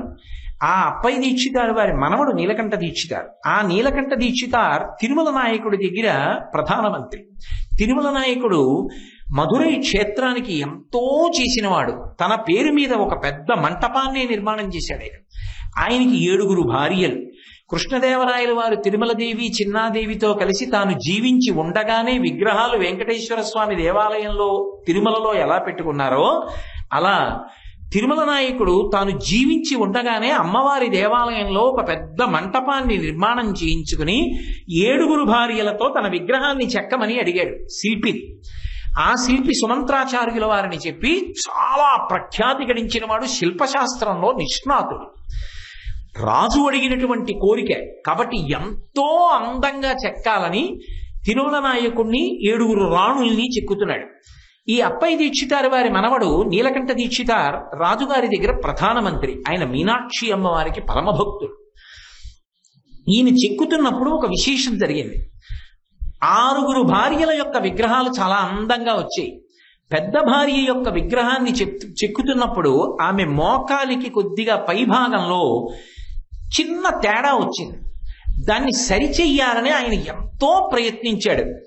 ఇంకా మహారాజు గారు వచ్చి ఆ మంటపాన్ని ప్రారంభించేసే రోజు దగ్గరికి వచ్చేసింది. పెద్ద భార్య యొక్క మోకాలి పైభాగం సరిగా రాలేదు, బెంగపెట్టుకున్నాడు. అయ్య బాబోయ్, అందులో సామ్రాజ్ఞి, పెద్ద పత్ని, ఆమె శరీరంలోనే వైక్లభ్యం వస్తే పరిగెత్తుకుంటూ వెళ్ళి నీలకంఠ దీక్షితారు వారిని అడిగాడు. అయ్యా ఇలా జరిగింది, అసలు రాజుగారి యొక్క పెద్ద భార్య ఎవరుందో ఆమె యొక్క మోకాలు పైభాగంలో ఏదో చిన్న పుట్టుమచ్చ పడితే ఎలా ఉంటుందో అలా వస్తోంది, అది ఏం చేసినా దిద్దలేకపోతున్నానన్నాడు. నీలకంఠ దీక్షితారు వారు మీనాక్షి పరదేవతని ధ్యానం చేశారు, ఎలా సర్దుకుంటుంది అని. ఆయన ధ్యానం చేస్తే ఆయనకి ధ్యానంలో అమ్మవారు అలా రావడానికి కారణం నా పరమభక్తుడైన వాడు తిరుమల నాయకుడు కనుక తిరుమల నాయకుడి పెద్ద భార్య యొక్క మోకాలి పైభాగంలో ఒక పుట్టుమచ్చ అలాగే కొద్దిగా లోతుగా ఉన్నట్టు ఉంటుంది కనుక యథార్థంగా అలా రావాలని సంకల్పం చేసి అలా వచ్చేట్టు చేశారు. ఆమె మోకాలు పైన ఉంది అలా, కాబట్టి అది అలా ఉండని నువ్వెందుకు బెంగ పెట్టుకుంటావు అంది. ఆయన అన్నారు, అది అలా ఉండని, రాణికి అలాగే ఉంది అన్నారు. ప్రధానమంత్రి చెప్పాడు కదా, వదిలేశారు.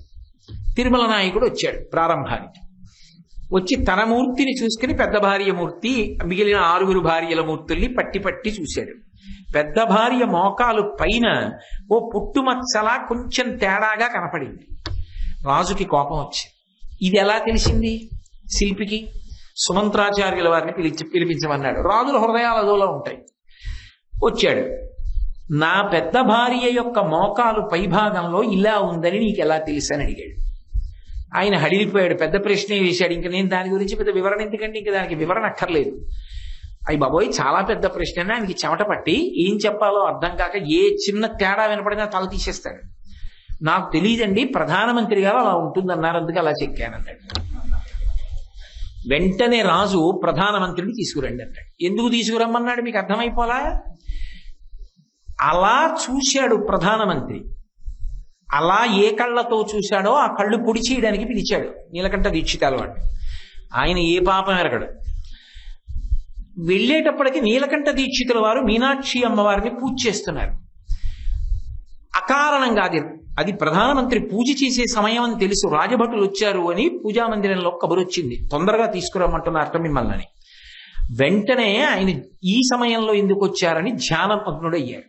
మీనాక్షి పరదేవత చెప్పింది, ఏ పాపం నువ్వు ఎరుగకపోయినా పెద్ద భార్య మోకాలి పైభాగంలో ఉన్నటువంటి దోషాన్ని నువ్వు కనిపెట్టి చెప్పావు కనుక నువ్వు అలా చూశావనుకుని నీ కళ్ళు పొడిపించడానికి పిలుస్తున్నాడు వారు. వెంటనే ఆయన నీరాజనం ఇచ్చి అమ్మవారికి ఆ నీరాజనం అక్కడ పెట్టి ఆ వెలుగుతున్న కర్పూరాన్ని చేత్తో తీసి కళ్ళ గుడ్లకేసి నొక్కుకున్నారు. 2 కళ్ళు పోయిన తర్వాత ఆయన తడువుకుంటూ వీధిలోకి వచ్చి రాజభటుల వంక చూసి, మహారాజు నాకు ఏ శిక్ష వెయ్యాలనుకుంటున్నాడో ఆ దోషం రాజుగారికి ఎందుకు పట్టాలి? రాజు వృద్ధిలోకి రావడం కోసం ఆ శిక్ష నేనే వేసుకున్నానని రాజుకి చెప్పండి. నిర్భయంగా చెప్పాడు ఆ మాట. వెళ్ళి రాజుకి చెప్పారు. రాజుకి చెప్పగానే రాజుకి చాలా బాధ కలిగింది. మహానుభావుడు, అంతటి ఉపాసకుడు, ఎంత తప్పు చేశాను అని గబగబా బయలుదేరి నీలకంఠ దీక్షితారు వారి ఇంటికి వెళ్ళాడు. ఇంటికి వెళ్ళి నీలకంఠ దీక్షితుల వారి కాళ్ల మీద పడి, అయ్యా నన్ను క్షమించండి, ఏదో వ్యామోహంలో నా పెద్ద భార్య మోకాలి పైభాగంలో ఉన్న విషయం మీకు ఎలా తెలిసింది అన్న కారణంతో నేను కళ్ళు పొడిపించడానికే పిలిపించాను, కానీ ఆ శిక్ష మీరు అమలు చేసుకున్నారు, నా దోషాన్ని క్షమించండి అని కాళ్ల మీద పడ్డాడు. పడితే, రాజా అది అలా జరగవలసి ఉంది, దాని గురించి బెంగపెట్టుకోకని అమ్మవారి మీద ఆనందసాగర స్తవము అని ఒక గ్రంథాన్ని రాశారు. శంకర భగవత్పాదులు చేసిన సౌందర్యలహరి ఆనందలహరి అని 2 కింద ఎలా విడిపోతుందో, నీలకంఠ దీక్షితుల వారు మీనాక్షి పరదేవత మీద చేసిన ఆనందసాగర స్తవం అలా 2గా విడిపోతుంది. మధ్య నుంచి ఆనందలహరి సౌందర్యలహరి మొదలైనట్టే అమ్మవారిని పైనుంచి కింద వరకు వర్ణించి మిగిలినవి మీనాక్షి పరదేవత వైభవాన్ని వర్ణించారు. ఆనందసాగర స్తవం పూర్తి చేస్తూ ఆయన ఒక మాట రాశారు. అమ్మా, ఒకవేళ నేను చేసిన ఈ ఆనందసాగర స్తవానికి సంతోషించి నువ్వు నీ 2 పాదములను చూడమని అనుగ్రహించినా చూడలేని కళ్ళు లేని కబోదినమ్మా అని పూర్తి చేశారు. ఆ మాట అనగానే అమ్మవారు ఇచ్చి దర్శనమిచ్చి, కళ్ళు వచ్చాయని తెలుసుకున్న మహారాజు పరుగున వచ్చాడు. వచ్చి నాది పొరపాటు అయిపోయింది, మీరు మళ్ళీ ప్రధానమంత్రిత్వాన్ని స్వీకరించండి అన్నాడు. మహారాజా, నాకు ఈ ప్రధానమంత్రిత్వము వద్దు, రాజాంతఃపుర సేవలు వద్దు, నేను వెళ్ళి అమ్మవారి స్తోత్రం చేసుకుంటూ అమ్మవారి ధ్యానం చేసుకుంటూ కాలం గడుపుతానని తదనంతర కాలంలో ఆయన వేరొక ప్రదేశానికి వెళ్ళిపోయి మీనాక్షి పరదేవత ధ్యానంలో తరించిపోయారు. కాబట్టి భయహరాం జ్ఞానప్రదాం నిర్మలాం ఆ తల్లి ఏమి ఇవ్వలేదు. ఆ తల్లి ఎప్పుడూ అందరినీ భయం నుంచి రక్షించి కాపాడుతూనే ఉంటుంది. అందుకే ఆవిడ పేరు మీనాక్షి. ఒక్కసారి ఆ తల్లి వైపు తిరిగి నమస్కరించామనుకోండి, తన చూపులతో ఈ లోకంలో ఎవరు ఎక్కడ ఉన్నా సరే కాపాడుకోగలిగినటువంటి ప్రజ్ఞ కలిగినటువంటి తల్లి. కాబట్టి భయహరాం జ్ఞానప్రదాం నిర్మలాం, ఆమె నిర్మలత్వాన్ని పొంది ఉంటుంది.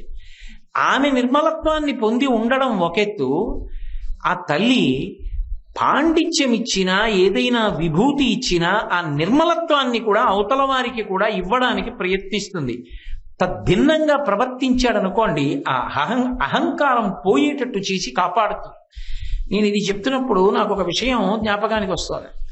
మధురైలో కులీశ పాండ్యన్ అని ఒక రాజు పరిపాలిస్తూ ఉండేవాడు. ఆ కులీశ పాండ్యన్ పరిపాలిస్తున్నటువంటి కాలంలో ఇడైక్కడన్ అని ఒక గొప్ప విద్వాంసుడు ఉండేవాడు. ఆయన మంచి కవిత్వం చేసి మహారాజుకి వినిపిద్దామని చెప్పి కులీశ పాండ్యన్ గొప్ప విద్వాంసుడు ప్రభువుకి వినిపించాలని వచ్చాడు. వచ్చి చదువుతున్నాడు. చదువుతుంటే పరమ నిర్లక్ష్యంగా, నువ్వు పెద్ద వ్రాయగలిగిన వాడివి నేను వినాలా అన్నట్టుగా పెడచివిన పెట్టి నిర్లక్ష్య భావంతో చూస్తున్నాడు రాజు.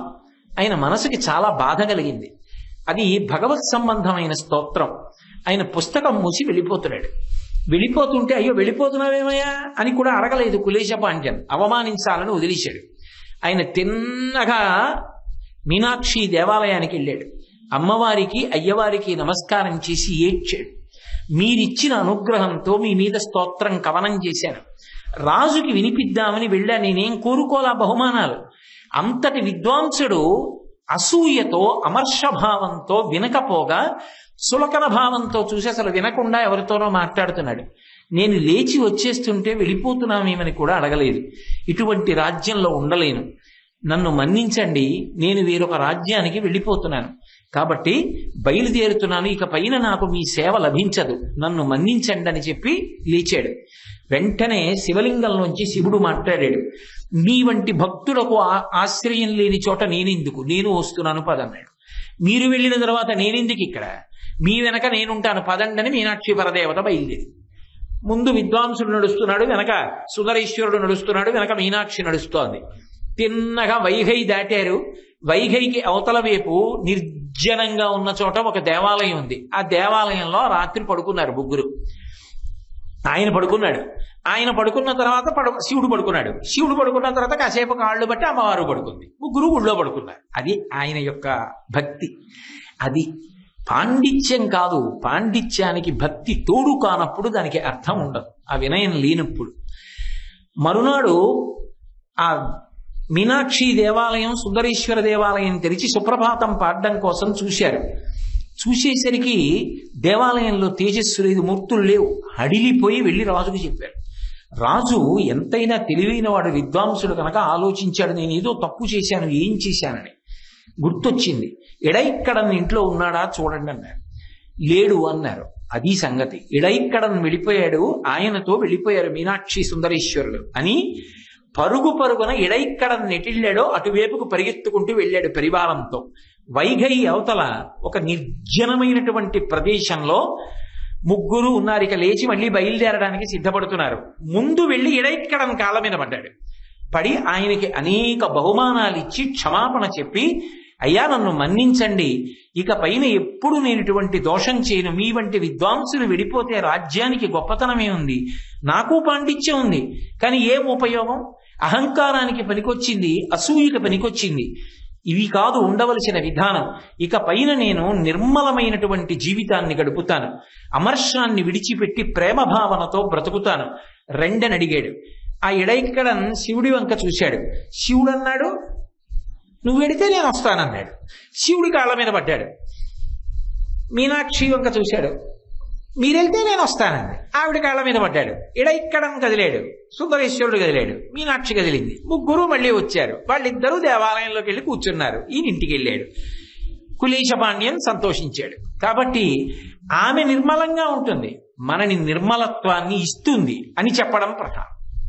కాబట్టి ఆ తల్లి ఎంత గొప్పది అంటే భయహరాం జ్ఞానప్రదాం నిర్మలాం. ఆ జ్ఞానం ఏదో లౌకికమైన పాండిత్యం వరకే కాదు, ఇక మళ్ళీ పుట్టవలసినటువంటి అవసరం లేనటువంటి జ్ఞానాన్ని ఇచ్చి ఆ జ్ఞానమును అడ్డుపెట్టి జ్ఞానాద్దేవత కైవల్యం, దాని వలన కైవల్యం వరకు ఇవ్వగలిగినటువంటి తల్లి. కాబట్టి శ్రీమత్సుందరనాయకీం భయహరాం జ్ఞానప్రదాం నిర్మలాం శ్యామాభాం. నల్లటి కాంతితో ఉంటుంది. ఏమిటి ఆ నల్లటి కాంతి అంటే, యథార్థమునకు ఆ నల్లటి కాంతి అంటే ఏదో అమ్మవారు నల్లగా ఉంటుంది అని ప్రతిపాదించడం ఆయన ఉద్దేశ్యం కాదు. నలుపు అన్నప్పుడు మీరు జ్ఞాపకం తెచ్చుకోవలసిన విషయం ఒకటి ఉంటుంది. సాధారణంగా సత్వగుణాన్ని తెలుపుతో చెప్తారు, రజోగుణాన్ని ఎరుపుతో చెప్తారు, తమో గుణాన్ని నలుపుతో చెప్తారు. కానీ తమో గుణాన్ని నలుపుతో చెప్పినా అందులో పరమేశ్వరుడు చేసేటటువంటి మహోపకారం ఒకటి ఉంటుంది. అమ్మవారి మీద రాత్రి సూక్తం చెప్పరు, దేవి భాగవతంలో పొద్దున సప్తశతి పారాయణ చేసినప్పుడు రాత్రి సూక్తం చెప్తారు. అలాగే యాదేవీ సర్వభూతేషు నిద్రారూపేణ సంస్థిత నమస్తస్యై నమస్తస్యై నమస్తస్యై నమో నమః ఆ తల్లి ఎప్పుడు పడుకుంటారు? చీకటి పడ్డాక పడుకుంటారు, తమోగుణం. నిద్రపోవడం తమోగుణం. కానీ నిద్రాకాలిక సుఖాన్నిచ్చి తెల్లవారేటప్పటికీ ఇంద్రియములన్నిటికీ కూడా శక్తినిస్తుంది, అది సత్వగుణం. ఇప్పుడు అసలు ఆవిడ రాత్రి చీకట్లో నిద్రపోతున్నప్పుడు ఆ నిద్రలో ఆ ఉత్సాహాన్ని ఇవ్వకపోతే తెల్లవారు లేచి వాడు అనుష్ఠానం ఏం చేస్తాడు? ఉత్సాహంగా ధార్మికంగా ఎలా బ్రతుకుతాడు? కాబట్టి ఆ నలుపు కాంతి అన్న మాటలో అర్థం ఏమిటంటే సమస్త ప్రాణులకు నిద్రాకాలిక సుఖాన్నిచ్చి కాపాడేటటువంటి తల్లివి అన్నది తత్వార్థం. రెండు, ఆ తల్లి ఏం చేస్తుంది అంటే జ్ఞానప్రదాం, జ్ఞానాన్ని ఇస్తుంది. ఒకసారి జ్ఞానం ఇచ్చింది అనుకోండి, వెంటనే ఈ సమస్త లోకము పట్ల భోగభాగ్యముల పట్ల వైముఖ్యం కలిగి ఏ ఉత్సాహం లేని వాళ్ళ ఎప్పుడు ఒంటరిగా ఒక్కడు కూర్చుని తనలో తాను పరమాత్మ యందు రమిస్తూ ఉంటాడు. అదిగో ఆ స్థితికి చేర్చి జ్ఞానిగా నిలబెట్టి కైవల్యాన్ని ఇస్తుంది. తమోగుణం సంహార ప్రక్రియ. ఎన్నో జన్మలు ఎత్తి ఎత్తి ఎత్తి ఎత్తి ఎత్తి అలిసిపోయినటువంటి జీవులందరికీ కూడా శాంతినివ్వాలి. ఎన్నాళ్ళని పుట్టి చచ్చి ఎన్ని జన్మలు ఎత్తుతాడు? అందుకని పరమశివుడి చేత మహాసంహారం చేయించి ప్రళయకాలంలో ఆయనలోకి కలిపేసి జీవులందరూ కొంతకాలం విశ్రాంతి తీసుకునేటట్టు చేస్తుంది మహాప్రళయ సాక్షిణి. ఇప్పుడు ఆ నలుపు కాంతి అన్న మాట చేత 3 మహోపకారములను చేసేటటువంటి తల్లి అని ప్రతిపాదించడం శంకర భగవత్పాదుల యొక్క ఉద్దేశం. కాబట్టి శ్యామాభాం కమలాసనార్చిత పదాం, కమలాసనం కలిగినటువంటి వాడు బ్రహ్మగారు. బ్రహ్మగారి చేత నిరంతరము అర్చింపబడేటటువంటి పాదమండలము కలిగినటువంటి తల్లి. ప్రతిరోజు కూడా బ్రహ్మగారు ఏమిటి, ఆవిడికి నమస్కారం చెయ్యనటువంటి వాళ్ళెవరు? శృతి సీమంత సింధూరీకృత పాదాబ్జధూళిక. వేదమాత వెళ్ళి ప్రతిరోజు ఉదయం ఆ తల్లి పాదములకు తన తల తాటించి నమస్కరిస్తే వేదమాత యొక్క పాపట ప్రారంభ స్థానంలో ఉండేటటువంటి సింధూరం కదిలి కొన్ని రేణువులు అమ్మవారి పాదముల మీద పడతాయిట. వేదమాత యొక్క పాపటలో ఉండేటటువంటి సింధూర రేణువుల చేత అలంకరింపబడినటువంటి పాదయుగడి కలిగినటువంటి తల్లి సృష్టి చెయ్యడానికి కావలసినటువంటి సమస్త శక్తిని బ్రహ్మగారు ఎక్కడి నుంచి పొందుతున్నాడు అంటే అమ్మవారి పాద రేణువుని తలపైన ధరించి అని శంకర భగవత్పాదులు సౌందర్యలహరిలో ప్రతిపాదన చేశారు. కాబట్టి కమలాసనార్చిత పదాం నారాయణస్యానుజాం, ఆమె నారాయణునకు చెల్లెలు. అవతారంలో కూడా ఇద్దరి ప్రతిజ్ఞలలో కూడా లోక సంరక్షణమునందు ధర్మ పరిపాలనమునందు విష్ణువు ఏం చేస్తారో స్త్రీ స్వరూపంతో ఆమె అదే చేస్తుంది. ఇన్ని రూపాలు ఉండడానికి వీల్లేదు. విష్ణువు స్త్రీ రూపాన్ని పొందారనుకోండి, వైష్ణవి, దుర్గమ్మ, లలిత, కామేశ్వరి, కామాక్షి, మీనాక్షి ఈ రూపాలు పొందుతుంది. పుంస్వరూపాన్ని పొందింది అనుకోండి, నారాయణ స్వరూపాన్ని పొంది అవతారాలుగా మారుతుంది. కాబట్టే విష్ణువు అలంకార ప్రియుడు, అమ్మవారు అలంకార ప్రియురాలు. ఆయన అవతారం తీసుకుని ధర్మ పరిపాలన చేస్తాడు, ఈవిడ అవతారం తీసుకుని ధర్మ పరిపాలన చేస్తుంది. ఆయన అవతారం తీసుకుని రాక్షస సంహారం చేస్తాడు, ఈవిడ అవతారం తీసుకుని రాక్షస సంహారం చేస్తుంది. నారాయణస్యానుజాం, ఆయన కృష్ణుడిగా మొట్టమొదట నందయశోదల దగ్గర పుడితే వచ్చి దేవకీ వసుదేవుల దగ్గర పుట్టి నందయశోదల దగ్గరికి వెడతాడు. ఆవిడ నందయశోదలకు పుట్టి దేవకీ వసుదేవుల దగ్గరికి వస్తుంది. అంటే ఇద్దరూ ఒక తల్లిదండ్రుల దగ్గరికి పుట్టి ఒక తల్లిదండ్రుల దగ్గరికే మార్చుకుంటారు. కాబట్టి అన్నా చెల్లెళ్ళుగా అక్కడ కృష్ణుడు యోగమాయ అన్న పేర్లతో వచ్చారు. ఎప్పుడూ వాళ్ళిద్దరి మధ్య ఉండేటటువంటి అనుబంధం అన్నా చెల్లెళ్ళ అనుబంధం ఉంటుంది. అందుకే సత్వగుణం అంత తెలుపు చేత చెప్పబడి అన్నా చెల్లెళ్ళు అవుతారు. పరమశివుడు తెలుపు, సరస్వతి తెలుపు, శంకరుడికి చెల్లెలు సరస్వతీదేవి. నలుపు తమోగుణంగా చెప్తారు. తమోగుణమని చెప్పినా అది స్థితికార శక్తి, లోకములను రక్షించగలిగిన శక్తి. అందుకే శ్యామాభాం అంటారు శంకరాచార్యుల వారు. ఆ నలుపులో ఆమె లోక సంరక్షణాన్ని చేస్తూ ఉంటుంది. విష్ణువు నల్లగా ఉంటారు, ధర్మ పరిపాలన చేసి లోకములను కాపాడుతూ ఉంటారు. కాబట్టి ఆ తల్లి నారాయణ, విష్ణువు వైష్ణవి, వాళ్ళిద్దరూ అన్నా చెల్లెళ్ళు. నారాయణ నారాయణి. ఎర్రగా బ్రహ్మగారు ఉంటాడు, ఎర్రగా లక్ష్మీదేవి ఉంటుంది. కాబట్టి వాళ్ళిద్దరు అన్నా చెల్లెళ్ళు. అన్నా చెల్లెళ్ళు ఇద్దరు తామర పువ్వులో కూర్చుంటారు. అందుకే బ్రహ్మగారు తామర పువ్వులో కూర్చుంటాడు, బ్రహ్మగారి చెల్లెళ్ళు లక్ష్మీదేవి తామర పువ్వులో కూర్చుంటుంది. ఆయన 1ని 10 సృష్టి చేస్తాడు. లక్ష్మీదేవి అనుగ్రహిస్తే రూపాయిని 10 రూపాయలు చేస్తుంది. వాళ్ళిద్దరిది ఒక లక్షణం. శంకరుడు జ్ఞానాన్ని ఇస్తాడు, జ్ఞానదాత మహేశ్వర, తెల్లగా ఉంటాడు. సరస్వతీదేవి తెల్లగా ఉంటుంది, జ్ఞానమునకు ఆలవాలం సరస్వతీదేవి. లోకములందు ధర్మ పరిపాలన చేయడం, అవతారం తీసుకోవడం, ఇవన్నీ విష్ణువు చేస్తారు. నల్లగా ఉన్న నారాయణి శ్యామాభాం, నిద్రనివ్వడం, ధర్మాన్ని పరిపాలించడం, ఇంద్రియములకు శక్తినివ్వడం, అధర్మాన్ని పరిమార్చడం, అవతార స్వీకారం చెయ్యడం, లోకమునకు హితం చెయ్యడం, ఇవన్నీ అమ్మవారు చేస్తుంది. అంటే నల్లని కాంతి కలదానా అన్న మాటకు అర్థం ఇన్నింటిని చేసేటటువంటి దానా అని చెప్పడం. అందుకే పక్కనే మళ్ళీ శ్యామాభాం కమలాసనర్చిత పదాం, సృష్టి చేయడానికి కావలసిన సమస్త శక్తులు నిన్ను పూజించి బ్రహ్మగారు పొందుతున్నాడు. అంతేకాదు శ్యామాభాం అన్నప్పుడు ఆ నల్లని కాంతి అని ప్రతిపాదించినప్పుడు బ్రహ్మగారికి కావలసినటువంటి సృష్టిలో సృష్టి చేసేవాడికి ఏం కావాలి? జ్ఞానం కావాలి. ఆ జ్ఞానమే సరస్వతి. ఇప్పుడు ఆయనకి జ్ఞానం ఇచ్చిన, పరిపాలన చేసేవాడికి ఐశ్వర్యం కావాలి. లక్ష్మినిచ్చిన, పరిపాలన చేసేవాడు 10 రూపాయలు ఎవరికన్నా కావాలంటే ఇవ్వాలి, ఎవరినన్నా కొట్టి లాక్కోవాలంటే శక్తి కావాలి. అందుకని ఆయనకి లక్ష్మినిచ్చిన, సంహార ప్రక్రియని జ్ఞానాన్ని ఇవ్వవలసినటువంటి రుద్రుడికి రుద్రాణినిచ్చిన ఈవిడే ఇస్తుంది. అందుకే వదనారవింద వక్షో వామాంక తటీ వదిం వశం వదీభూత పురుష త్రితయే త్రేధా త్వమేవ పురంధ్రి రూపం కామాక్షి అంటారు మూకశంకరులు. ఆ తల్లే బ్రహ్మగారికి సరస్వతినిస్తుంది, విష్ణువుకి లక్ష్మినిస్తుంది, రుద్రుడికి రుద్రాణినిస్తుంది. ఈ ముగురమ్మలకి తాను మూలపటమ్మయ్యి దుర్గమ్మగా నిలబడుతుంది. అందుకే అమ్మలగన్నయమ్మ ముగురమ్మల మూలపటమ్మ చాలా పెద్దమ్మ సురారులమ్మ కడుపారడి బుచ్చినయమ్మ తన్నులో నమ్మిన వెల్పుటమ్మల మనంబున ఉండెడి అమ్మ దుర్గమాయమ్మ కృపాబ్ధినిచ్యుత మహత్వ కవిత్వ పటుత్వ సంపదల్లని పోతన గారు మొట్టమొదట్లోనే ప్రార్థన చేయడానికి కారణం అది. కాబట్టి శ్యామాభాం కమలాసనర్చిత పదాం నారాయణ శ్యానుజాం, నారాయణునికి చెల్లెలుగా వచ్చేటటువంటి లక్షణం ఉన్నదానా. వీణా వేణు మృదంగ వాద్య రసికాం, వీణానాదానికి వేణునాదానికి మృదంగ వాద్యానికి ఆవిడ ఎంతో సంతోషిస్తుంది. భారతదేశంలో శాస్త్రీయంగా ఆ సంగీతము అనబడేటటువంటి, సంగీతము అన్నదానికి శాస్త్రీయమైనటువంటి అర్థం, తత్వార్థంగా ఏం చెప్తారు అంటే, శబ్దముల యొక్క ప్రకంపనలు ఒక రీతిగా గాంధర్వ వేదాన్ని అనుసరించి వచ్చి మనసుకి శాంతినిచ్చేవి ఏవి అయి ఉంటాయో దానికి సంగీతం అని పేరు. ఆ సంగీతం నోటితో పాడడం ఒకెత్తైతే కొన్ని పరికరాలు ఉంటాయి, అవి ప్రధాన పాత్ర పోషిస్తాయి. అలా ప్రధాన పాత్ర పోషించేటటువంటి వాటిలో కొన్ని తంత్రీవాద్యములు అంటారు. తంత్రీవాద్యములన్నిటిలోకి ఉత్కృష్టమైనది అంటే తీగ పెనగివా మోగేదేది అంటే వీణ.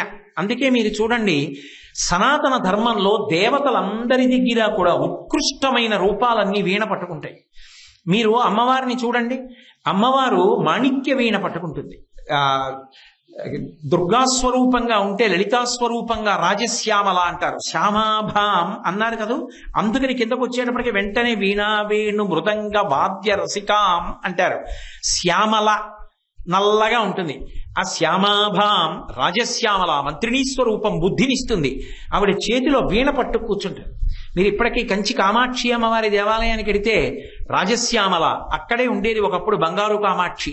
చంద్రశేఖరేంద్ర సరస్వతి మహాస్వామి వారు తర్వాత సువర్ణ శ్రీచక్రం వేయించారు అమ్మవారు తంజావూరు వెళ్ళిపోతే. కాబట్టి అదిగో ఆ తల్లి ఆ వీణ అంటే తంత్రీవాద్యం, అది పట్టు కూర్చుని ఉంటుంది, మాణిక్య వీణ మోగిస్తుంది. సరస్వతి అయితే కచ్చపిని మోగిస్తుంది, నారదుడైతే మహతి అన్న వీణ వాయిస్తాడు, అలాగే తుంబురుడైతే కళావతి అన్న వీణ వాయిస్తాడు, దక్షిణామూర్తి అయితే ఒక అద్భుతమైన వీణ పట్టుకుని వీణ వాయిస్తూ ఉంటాడు. దేవతలందరూ కూడా తంత్రీవాద్యములలో ఏది చాలా చాలా గొప్ప వాద్యమో ఎందుకో తెలుసా? అసలు దాని నిర్మాణం అంత కష్టం. అది సంగీత శాస్త్రం భారతదేశంలో అంత గొప్పది. కనపడిన ప్రతి దిక్కుమాలిన వాద్యాన్ని అర్థం లేకుండా మోహించుని మురిచిపోయే సంప్రదాయాలు కావు మనవి. మన సంప్రదాయంలో ఒక సంగీత పరికరాన్ని మోగించారంటే వాయించిన వాడికి విన్నవాడికి మనోలయం అవ్వాలి, అటువంటి వాద్యాలు మోగిస్తారు. అంతేగాని అర్థం బద్ధం లేని వాద్యాలన్నీ మోగించుకుంటూ కూర్చోరు. ఆ వీణ మీటేరంటే మెట్టుకి ఎంత దూరం ఉండాలి, ఆ వీణ మీద తీగలు ఎలా ఉండాలి, ఎలా పెనగాలి, పెనిగినప్పుడు వేళ్లు ఎలా కదలాలి, కదిలినప్పుడు ఎలా మోగాలి, అందులోంచి రవం వస్తోంది అనుకోండి, అది అమ్మవారికి ఆనందం, మనకి ఆనందం. అందుకే ఆ వీణ మోగుతుంటే ఆవిడకి అంత ఇష్టంట. ఆవిడ ఇప్పుడు ఆ వీణానాదం వింటూ ఉంటుంది. అమ్మవారు ఉన్నది అంటే పక్కన వీణానాదం వినపడుతుంది. అందుకే ఎప్పుడూ కూడా ఆవిడ సరస్వతీదేవి వీణ వాయిస్తుంటే వీణానాద నిమీలితార్థనయనే విప్రస్థచుళింబరే అని అరమోర్పు కన్నులతో సంతోషంతో ఇలా సగం మూసి సగం తెరిచిన కన్నులు పెట్టి చిన్న చిరునవ్వు నవ్వుతూ తాంబూల చర్వణం చేస్తూ తల ఇలా ఊపుతూ సంతోషంతో ఇలా ఇలా అంటూ వీణ వింటుంటుంది. ఎందుకని? తంత్రీవాద్యముల యందు అది మహారాజ స్థితిని పొందింది. అందుకని వీణ. అలాగే రంధ్రీవాద్యములు అంటే కన్నం ఉండి కన్నానికి ఎంత దూరం ఉండాలి, వేళ్ళు ఎలా పెట్టాలి, ఊదుతున్నప్పుడు వేళ్లు తీస్తుంటే అది ఎలా మోగాలి, మోగి అది మనసుల్ని ఎలా లయం చేయగలిగినటువంటి శక్తి అందులోంచి ఉత్పన్నం కావాలి, పరమమంగళప్రదమైన వెదురులో అది ఎలా నిర్మాణం కావాలి, ఇది ఋషులు నిర్మాణం చేసింది. ఏదో దాన్ని తీసుకొచ్చి విద్యుత్తుకో దేనికో పెట్టి మోగించేవి కావవి. అవి పరమాద్భుతమైనటువంటి సంగీత వాద్య పరికరాలు. అందుకని రంధ్రీవాద్యముల యందు అద్భుతం వేణువు. అందుకే స్త్రీ స్వరూపంగా ఉంటే రాజశ్యామల, అదే పురుష స్వరూపంగా ఉంటే శ్యామకృష్ణ సహోదరి అంటారు. నల్లగా కృష్ణుడిగా ఉంటాడు. కృష్ణుడిగా ఉంటే అమ్మవారు వేణువు పట్టుకుంటుంది. ఇందాకనే అన్నగా పురుష స్వరూపంగా ఉంటే విష్ణువు అని వేణువు పట్టుకుంటాడు. అందుకని రంధ్రీవాద్యముల యందు పతాక స్థాయి వేణువు. ఇక మూడవది మృదంగ, అది చర్మవాద్యం. ప్రత్యేకంగా జంతువు యొక్క చర్మాన్ని తీసి మృదంగం చేస్తారు. ఆ మృదంగం వాయించేటప్పుడు దాన్ని అసలు పట్టుకోవడం, కదిలిపోకుండా నిలబెట్టడం, అది కుడి చేతి వైపు ఒక రకమైన చర్మం వాడాలి, ఎడం వైపు ఒక రకమైన చర్మం వాడాలి. కుడి చేతి వైపు మోగిస్తే ఒక ధ్వని రావాలి, ఎడం చేతి వైపు మోగిస్తే ఒక ధ్వని రావాలి. ఈ చేతి చివరి భాగం తగులుతున్నప్పుడు ఒక ధ్వని రావాలి. అది ఎప్పుడు ఎలా మోగించాలి, వేళ్లు ఎలా కదలాలి. సాధారణంగా మృదంగం కదలకుండా మోకాలు కింద పెట్టి వాయిస్తారు. చిన్న పిల్ల, గట్టిగా 25 ఏళ్లు కూడా ఉండవు. మొన్న నేను చెన్నైలో ప్రవచనాలకు వెడితే అక్కడ ఒక మహావిద్వాంసుడు వీణావాద్యం చేస్తుంటే పండితులు వేదం పాడుతుంటే ఆయన వేదానికి అనుగుణంగా వీణ వాయించాడు. ఆయన వీణ వాయిస్తుంటే ఆ పిల్ల 25 ఏళ్లు లేవు, ఆ పిల్ల మృదంగం వాయించి కాలు పెట్టకుండా కింద పెట్టి ఆ పిల్ల నవ్వుతూ మృదంగం వాయిస్తుంటే నేను గోపాలకృష్ణ గారు మురిసిపోయాం. కాబట్టి అది చర్మవాద్యం. ఆ చర్మంతో ఆ తగిలితే, చేతులు తగిలితే అందులోంచి శబ్దం వస్తుంది. అటువంటి మృదంగం ఒక్కొక్క దానికి అద్భుతమైనటువంటి వాద్య పరికరాలు. ఇందులో ఒక విశేషం ఉంది. ఇవి పలుకుతున్నాయి అనుకోండి, దీనికి నాట్యం కలుస్తుంది.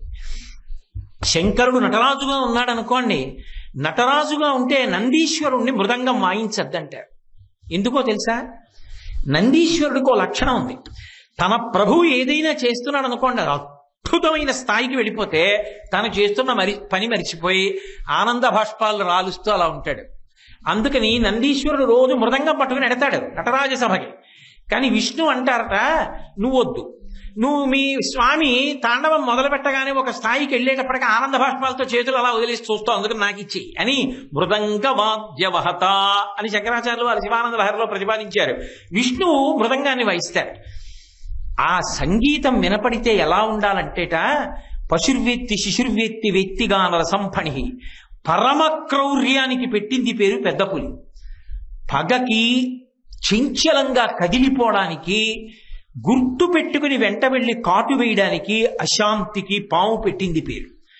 పాము తల కలిగినటువంటి పతంజలి, పాము శరీరం కలిగి మనుష్య తల కలిగినటువంటి పతంజలి, పెద్ద పులి కాళ్ళు కలిగి మనుష్య శరీరం కలిగిన వ్యాఘ్రపాదుడు కూడా ఈ వాద్యముల యొక్క సంగీతం వినపడుతుంటే, నటరాజు తాండవం చేస్తుంటే తమ క్రౌర్యాన్ని మర్చిపోయి అలా ఉండిపోతారు. అంటే ఆ వాద్య పరికరములు మోగుతుంటేట అమ్మవారికి మీరు ఏదైనా ఉపచారం చేశారనుకోండి, ఆ ఉపచార సమయంలో అమ్మవారు పరవశించిపోతుందట. అందుకు శంకరాచార్యులు వారు ఉపచారం చెప్పింది.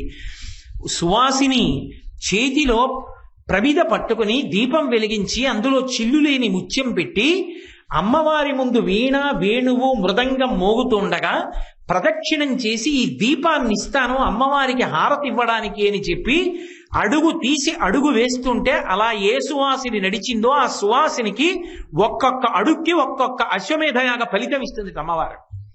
అది ఆ వాద్యములకు ఉన్నటువంటి గొప్పతనం.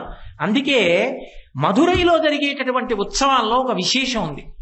ప్రత్యేకంగా ఆ అమ్మవారికి సంబంధించినటువంటి వాద్య విశేషాల్ని అంత అద్భుతంగా వినిపిస్తారు.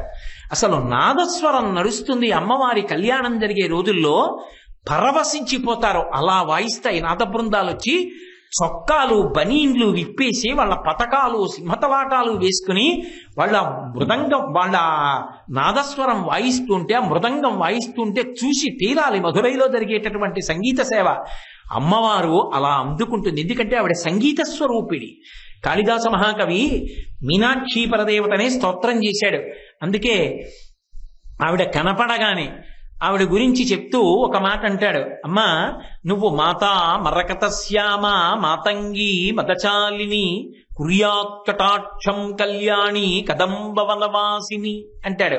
మాతా మరకతశ్యామ, మరకత వర్ణంలో ఉండి ఆమె సంగీతమునందు ప్రవీణురాలై ఉంటుంది. ప్రవీణురాలేమిటి, ఆవిడే సంగీతం. ఆవిడికి సంగీతమునందు అంత అనురక్తి. కాబట్టి వీణా వేణు మృదంగ వాద్య రసికాం, అంత గొప్ప తల్లి నానావిధాడంబికాం. ఆమె అనేకమైనటువంటి ఉత్సవాలు పొందుతుంది. అసలు ఆమె పట్ల సంతోషంతో ఇలా వినడం, తలెత్తి చూడడం కూడా ఉత్సవమే. అందుకే మధురైకి సంబంధించినంత వరకు ఒక విశేషం ఉంది. శంకరాచార్యులు వారు మీనాక్షి పంచరత్నం కథ చేస్తున్నారు. యావత్ ప్రపంచంలో ఎక్కడా లేని రీతిలో మధురైలో అన్ని ఉత్సవాలు జరుగుతాయి. ఆ ఉత్సవాలకు ఒక విశేషం ఉంది. ఏమిటో తెలుసా? అది కేవలంగా ఏదో ఉత్సవం చేయడం కాదు. ఆ ఉత్సవాలన్నీ అక్కడ అమ్మవారు అయ్యవారు చేసిన లీలలు ఏ ఉన్నాయో అవే ఉత్సవాలుగా చేస్తారు. నేను మీతో గతంలో కొన్ని విశేషాలు చెప్పాను. ఏదో పాణిపట్టరాన్ గురించి చెప్పాను. ఆయన సంగీతం గురించి రాజుగారి సభలో ఆ వచ్చిన యమనాథంతో పోటీ పడ్డానికి వెడుతున్నప్పుడు కట్టెల మోపు తల మీద పెట్టుకుని వచ్చి కూర్చుని సంగీతం పాడాడని. ఆ కట్టెల మోపు తల మీద పెట్టుకుని ఇప్పటి పక్కన వీణ పెట్టుకుని పాణిపట్టరాన్ని కాపాడడానికి వెళుతున్నటువంటి కట్టెల మోపు పోస్తున్నటువంటి కట్టెల వర్తకుడిగానే ఊరిరిగింపుగా పెడతాడు. వెళ్ళినప్పుడు ఏం చేస్తారంటే ఈ లీల అంతా ఆయన ముందు చేసి చూపించి సంగీతం పాడతారు, పాడి వినిపిస్తారు, ఆయన వీణ వాయించి వినిపిస్తారు. అందుకే మధురైలో జరిగిన ఉత్సవాల్లా ఎక్కడా ఉత్సవాలు ఉండవు అని చెప్తారు. అది కారణం. అంతేకాదు, ఇప్పటికీ అమ్మవారికి ఒక నియమం ఉంది. రాజదండాన్ని 6 నెలలు తాను పట్టుకుంటుంది. 6 నెలలు రాజదండాన్ని సోమసుందరుడికి ఇస్తుంది. మీరు పట్టుకోండి అంటూ. ఇప్పటికీ దేవాలయం తాలూకా ధర్మకర్త పాండ్యమహారాజు వేషం వేసుకుని అమ్మవారి ఉత్సవాలలో వచ్చి ఆ చేతిలో రాజదండాన్ని ఉంచుతాడు. నిజంగా రాజదండం పట్టుకుని కూర్చున్నటువంటి అమ్మవారి మూర్తిని మీరు చూడాలి, కన్ను కదపలేరు. నేను అప్పుడప్పుడు ఆ మూర్తులు అవి నా ధర్మపత్నికి చూపిస్తుంటే తను మురిసిపోతుంటుంది. అబ్బబ్బా నిజమండి, ఎంత గొప్పగా ఉన్నాయండి, మహారాజ్ఞి కూర్చున్నట్టే ఆ టీవీ అలా ఉంటుంది. ఆ రాజదండం పట్టుకుని మహాతల్లి అలా కూర్చుంటుంది. ఉత్సవం అంటే జరిగినవి. ఎందుకని అంటే పక్కనే అలగర్ పెరుమాళ్ళని వచ్చారు కదా శ్రీ మహావిష్ణువు, అందమైన స్వామి. ఆయన ఎందుకు వచ్చాడు? అమ్మవారికి అన్నవారిగా వచ్చాడు, మలయధ్వజ పాండ్యన్ కోరిక మేరకు. ఆయనే కదా మరి పెళ్లికి రావాలి. అమ్మవారి పెళ్లి ముహూర్తం కళ్యాణం నిర్ణయం చెయ్యగానే అలగర్ పెరుమాళ్ళకి కబురెడుతుంది, మీనాక్షి పరదేవత కళ్యాణం మీరు రావాలని. ఆయన బోరడని కానుకలు చెల్లెలికి పట్టుకుని బయలుదేరతాడు. బయలుదేరితే ఇంద్రుడు ఒక తమాషా చేస్తాడు. చూస్తా పెళ్లికి ఎలా పెడతాడు. చెల్లెలి పెళ్లి కోసం పరిగెడుతున్నాడు కదా, ఏం చేస్తాడో చూస్తానని చెప్పి వైఘై పొంగేటట్టు చేస్తాడు. వైఘై పొంగేటట్టు చేస్తే ఒక పెద్ద గుర్రం ఎక్కి ఆ గుర్రాన్ని దాటుతాడు. గుర్రం మీద దాటుతున్నప్పుడు అక్కడ కళ్యాణం అయిపోయిందంటారు. చాలా కోపం వచ్చి నేను లేకుండా అయిపోయిందని వెనక్కి తిరగబోతాడు. తిరుప్పకొండరం నుంచి విష్ణు స్వరూపం వచ్చి పూర్తి చేసిందంటారు. అయ్యో మీరు వెళ్ళిపోతే మీ చెల్లెలు చిన్నబుచ్చుకుంటుందంటే మళ్ళీ వస్తున్నానని వచ్చి 2 రోజులు మిగిలిన కార్యాలన్నీ పూర్తి చేస్తాడు. హిందూ వివాహం ఎలా జరుగుతుందో అలా 3 రోజులు పెళ్లి తంతంతా యథాప్రకారంగా జరుగుతుంది. అంత గొప్ప కళ్యాణం జరిగేటటువంటి క్షేత్రం యావత్ భారతదేశంలో మధురై ఒక్కటే. బహుశా నాకు తెలిసి మళ్ళీ అలా జరిగేది అన్నవరం. అన్నవరంలో అంత బాగా చేస్తారు కళ్యాణం. కాబట్టి అంత గొప్ప కళ్యాణం జరుగుతుంది. అలా వైఘైలో శ్రీ మహావిష్ణువు బయలుదేరి వస్తారు. అసలు నిజంగా నది ముందు సముద్రము అంటూ ఉంటారు. జనం దేశ విదేశాల నుంచి వస్తారు. ఆ కళ్యాణంలో శ్రీ మహావిష్ణువు వైఘై దాటుతున్నప్పుడు ఆ గుర్రం మీద రావడం, అక్కడ వరకు రావడం, వైఘై పొందడం, తిరుప్పకుండ్రం నుంచి రావడం, ఇవన్నీ చూడ్డానికి. ఆశ్చర్యం ఏమిటో తెలుసా? కొత్త దంపతులకి ఓ ముచ్చట ఉంటుంది. ఏంటంటే మొదట్లో పెళ్ళవగానే ఇద్దరు కలిసి బయలుదేరడానికి అమ్మవారు కొంచెం సిగ్గుపడి, నేను పరిపాలిస్తున్న ఊరు ప్రజలందరూ కొత్త పెళ్లి కొడుకుతో ఎలా పెడుతోందో అని చూస్తారు. మీరు రథంలో బయలుదేరండి, నేను రథంలో బయలుదేరతానంటుంది. ఇద్దరు 2 రథాల్లో వస్తారు. ఓ 4 రోజులు అయిన తర్వాత ఇంకా మొహమాటాలు పోతాయి కదూ. పోయిన తర్వాత మామూలుగా కాదు, పాపం మా పిల్లలందరూ చూస్తారు, ఎద్దుల బండిలో పెడదామంటారు. అంటే ఓ ఎద్దుల బండిలో పెడతారు మధురైలో. ఇద్దరు ఎద్దుల బండి ఎక్కి ఎద్దుల బండిలో పెడుతున్నప్పుడు అదో పెద్ద ఉత్సవం. ఇవి చూడడానికి ఆ నెలలు, ఆ తేదీలు చూసుకుని భారతదేశం నుంచి కాదు, ప్రపంచవ్యాప్తంగా ఎన్ని దేశాల నుంచో అసలు మధురై జనంతో క్రిక్కిరిసిపోతుంది. ఆ వాహనాలు వెడుతున్నప్పుడు ఇవన్నీ చేసి చూపిస్తారు, వెళ్ళిపోవడం కాదు అలాగా. ఇవన్నీ యథార్థంగా అలా జరుగుతున్నట్టే చేసి చూపిస్తారు. నేను ఇత పూర్వం మీతో ప్రస్తావన చేసినటువంటి లీలలు ఏమున్నాయో ఆ లీలలన్నీ కూడా చేస్తారు అక్కడ మధురైలో, చేసి చూపిస్తారు స్వామివారివి. అంత గొప్పగా వెడుతుంది అవి. అందున ఈ అక్టోబర్ నెలకి ఒక ప్రఖ్యాతి ఉంది. ఈ అక్టోబర్ నెల వస్తే అమ్మవారు 6 రోజులు ప్రతిరోజు బయటికి వస్తుంది. బయటికి వచ్చి ప్రదక్షిణంగా తిరుగుతుంది దేవాలయాన్ని. మీనాక్షి అమ్మవారికి చాలా ఇష్టమైంది ఏమిటో తెలుసా? సువాసినులు కోలాటం ఆడితే ఆవిడికి చాలా ఇష్టం. అందుకే అమ్మవారు వెడుతోంది అంటే 6 రోజులు ప్రత్యేకం కోలాటం ఆడతారు. పెళ్లిళ్ళైన వాళ్ళందరూ కూడా కోలాటం నేర్చుకుని బృందాలుగా మీనాక్షి వస్తోంది అంటే కోలాటం ఆడతారు. మేము సువాసినిగా ఉన్నాం, సువాసిని అర్చన ప్రీత మీనాక్షి వస్తోంది, కోలాటం ఆడద్దు. ఎన్ని కోలాటం బృందాలు ఆ జడలు విప్పి జడలు వేసి రకరకాల విన్యాసాలు ప్రదర్శించి లీలలు చేస్తూ కొన్ని గంటలు పెడుతుంది. అంత పెద్ద కోలాటాలు పెడతాయి. అవన్నీ చూడ్డానికి, దర్శించడానికి మధురై వెళ్ళి ఉండిపోతుంటారు, ఉండి చూసి వస్తుంటారు ఆ లీలలన్నీ. మనకి కూడా అలాగే కోలాటం బృందం పెడుతుంది. ధర్మరాజు గారు అడిగితే అదే చెప్పి, అయ్యో మీనాక్షీపర దేవతకి సంబంధించి కదండి కోలాటం చాలా ప్రధానమే, కాబట్టి కోలాటం బృందాలు ఎడతాయి. రేపొద్దున మనం దేవీ నవరాత్రులు చేసినా కూడా అమ్మవారి ఊరిరిగింపున. కాబట్టి ఒక్కొక్కసారి ఆవిడ కోలాటం బృందంతో పెడుతుంది, ఓసారి ఎద్దుల బండి ఎక్కి పెడుతుంది. ఆశ్చర్యం ఏమిటంటే తిరుమల నాయకుడు ఆవిడికి ఒక గొప్ప పతకం చేయించాడు. ఆ పతకంలో 10 నీలమణులు ఉంటాయి. ఆ 10 నీలమణుల యొక్క అమరిక అంత అందంగా ఉంటుంది. దానికి ముత్యాలు, పగడాలు అవి ఉంటాయి. అసలు మీరు దాని మూర్తి వంక ఇలా చూస్తే కన్ను తిప్పలేరు, అంత అందంగా ఉంటుంది. ఒకసారి ఇంగ్లాండ్ని పరిపాలించేటటువంటి ఎడ్వర్డ్ 7 అనబడేటటువంటి రాజు ఆ పతకం చూశాడు. చూసి ఒక్కసారి మా అమ్మకి ఎంత ఐశ్వర్యవంతులు ఇంగ్లాండ్ రాజులు, ఇలాంటి పతకం మా అమ్మ దగ్గర లేదు, ఒక్కసారి మా అమ్మకి తీసుకెళ్లి చూపించి మళ్ళీ పంపిస్తానని ఆ రోజుల్లో బ్రిటిష్ పరిపాలన కాదనలేక ఆ పతకాన్ని ఇచ్చారు. తిరుమల నాయకుడు చేయించిన పతకాన్ని జాగ్రత్తగా పట్టుకుని లండన్ వెళ్లి క్వీన్ విక్టోరియాకి చూపించాడు. విక్టోరియా ఆ పతకం చూసి అబ్బా ఎంత బాగుందిరా ఈ పతకం అన్నారు. అటువంటి పతకం మళ్ళీ తయారు చేయడం కుదరలా. అటువంటి పతకం మళ్ళీ వచ్చి మధురై మీనాక్షి అమ్మవారి దేవాలయంలో ఉంది. ఒకరోజు ఉత్సవంలో తిరుమల నాయకర్ దీన్ని వేసుకుంటుంది ఆవిడ. ఆయన ఇచ్చిన పతకం వేసుకుని వెడుతుంది. ఆ పతకం చూడ్డానికి వస్తారు. దానికి ఇప్పటికీ లోకంలో ఓ పేరుంది, లండన్ రిటర్న్ పతకం అంటారు దాన్ని. అంటే లండన్ వెళ్ళి తిరిగి వచ్చిందని. అందుకని లండన్ రిటర్న్ పతకం అదేనా అండి, పెండెంట్ అదేనా అండి అంటారు. అది వేసుకుని వెడుతుంది ఒక రోజున. నేను మీకు ఎన్నని చెప్పను, ఓసారి అనుభవించాలి.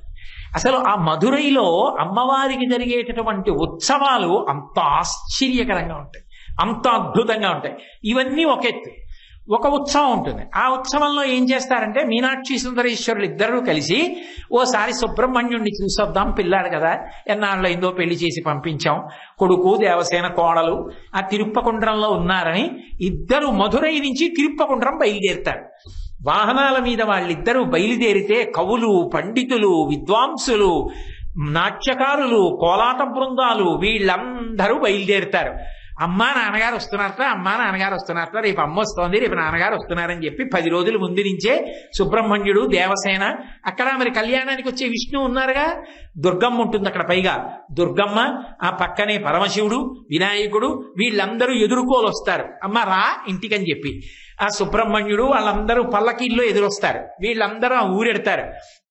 వాళ్ళకి స్వాగతం చెప్పడం, ఆ గుడిలోకి వెళ్ళడం, వాళ్ళు కూర్చోవడం, వాళ్ళందరూ కలిసి ఉండడం, మళ్ళీ వీడ్కోలు తీసుకుని మధురై వస్తారు. ఇవన్నీ ఇలా వెళుతున్నప్పుడు వస్తున్నప్పుడు సుబ్రహ్మణ్య సంబంధమైనటువంటి విషయాలన్నీ చేసి చూపిస్తారు. ఒక్కొక్క ఉత్సవం ఒక రోజు మొదలు పెడితే రాత్రికో తిరిగి వస్తారు.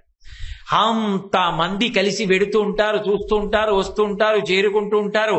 మధురై అంటే ఉత్సవాలకు మారు పేరు. అందుకే మధురై ప్రపంచపు వింతలలో ఒకటి అని చెప్పబడింది. కాబట్టి నానా విధాడంబికాం మీనాక్షీం ప్రణతోస్మి సంతతమహం కారుణ్యవారాన్నిధి. ఇంకా ఉందో శ్లోకం. నానాయోగి మునీంద్ర హృన్నివసతిం నానార్థ సిద్ధి ప్రదాం.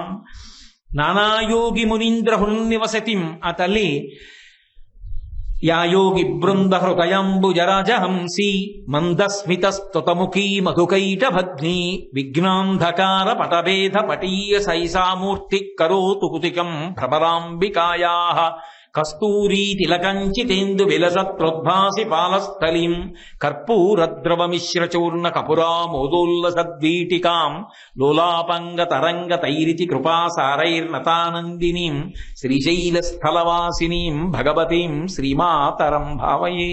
శంకర భగవత్పాదులే భ్రమరాంబాష్టకంలో. కాబట్టి ఆ తల్లి యోగుల యొక్క మనస్సులలో నివాసం చేస్తూ ఉంటుంది. ఎప్పుడు యోగుల యొక్క మనస్సులలో ఉంటుంది. అందుకే ఎక్కడా లేనటువంటి రీతిలో ఒక్క మధురైకి మాత్రం ఒక పేరుంది. ఇది ఒకసారి ఒక విచిత్రం జరిగింది. కంచికామకోటి పీఠాధిపత్యం వహించినటువంటి మహాపురుషులు చంద్రశేఖరేంద్ర సరస్వతి స్వామి వారు రామేశ్వరంలో ఉన్నారు. రామేశ్వరంలో ఉండి ఆయన శంకరాచార్యుల వారికి పూజ చేస్తున్నారు. ఒక మహావిద్వాంసుడు ఒక ఆయన దగ్గరికి వచ్చి ఏదో మాట్లాడి వెళ్ళిపోతూ అక్కడ ఉన్న ఇంకొక సంస్కృత పండితుడితో అన్నాడు, ద్వాదశాంత స్థానానికి వెళుతున్నాను అని వెళ్ళిపోయాడు. చటుక్కన తల తిప్పారు మహాస్వామి. ఇతన్ని పిలిచారు. ఎక్కడికి వెళుతున్నాను అన్నాడు అన్నారు. ద్వాదశాంత స్థానములకు వెళుతున్నాను అన్నారు. అంటే ఏమిటి అన్నారు. మహాస్వామికి తెలియని విషయం ఉంటుందా? అంటే ఏమిటి అన్నారు. అంటే ఈయన ఒకసారి తలకొక్కుని అన్నాడు, జ్యోతిర్లింగాలు ఉన్నాయి కదా, రామేశ్వరంలో జ్యోతిర్లింగాల్ని ప్రతిష్ఠించారు కదా, జ్యోతిర్లింగాల్ని చూడడానికి వెళుతున్నాడు, ద్వాదశ జ్యోతిర్లింగాలు ఉన్నాయి కాబట్టి అన్నారు. అంటే మహాస్వామి అన్నారు, కాదు, అతను మధురై వెళుతున్నాడు, అడిగిరా అన్నారు. ఈయన పరిగెత్తుకుంటూ వెళ్ళాడు. అప్పటికే ఆయన చాలా దూరం వెళ్ళి అయ్యా మీరు ద్వాదశాంత స్థానానికి వెళుతున్నానన్నారు, మధురయ్యా అన్నారు. అవును అన్నారు. ఎవరు చెప్పారు ఈ పేరు అన్నారు. పిరియవా, ఇంకెవరు, మహానుభావుడు కంచికామకోటి పరమాచార్య స్వామి. నేల మీద పడి నమస్కారం చేసి ఆయన వెళ్ళిపోయాడు. ఈయన వచ్చాడు. ఈయనకి కుతూహలం పట్టుకుంది. ఇదేమిటి, ఎలా చెప్పారు పరమాచార్య స్వామి అని. అయ్యా దానికి ఆ పేరు ఎందుకు వచ్చిందని అడిగాడు.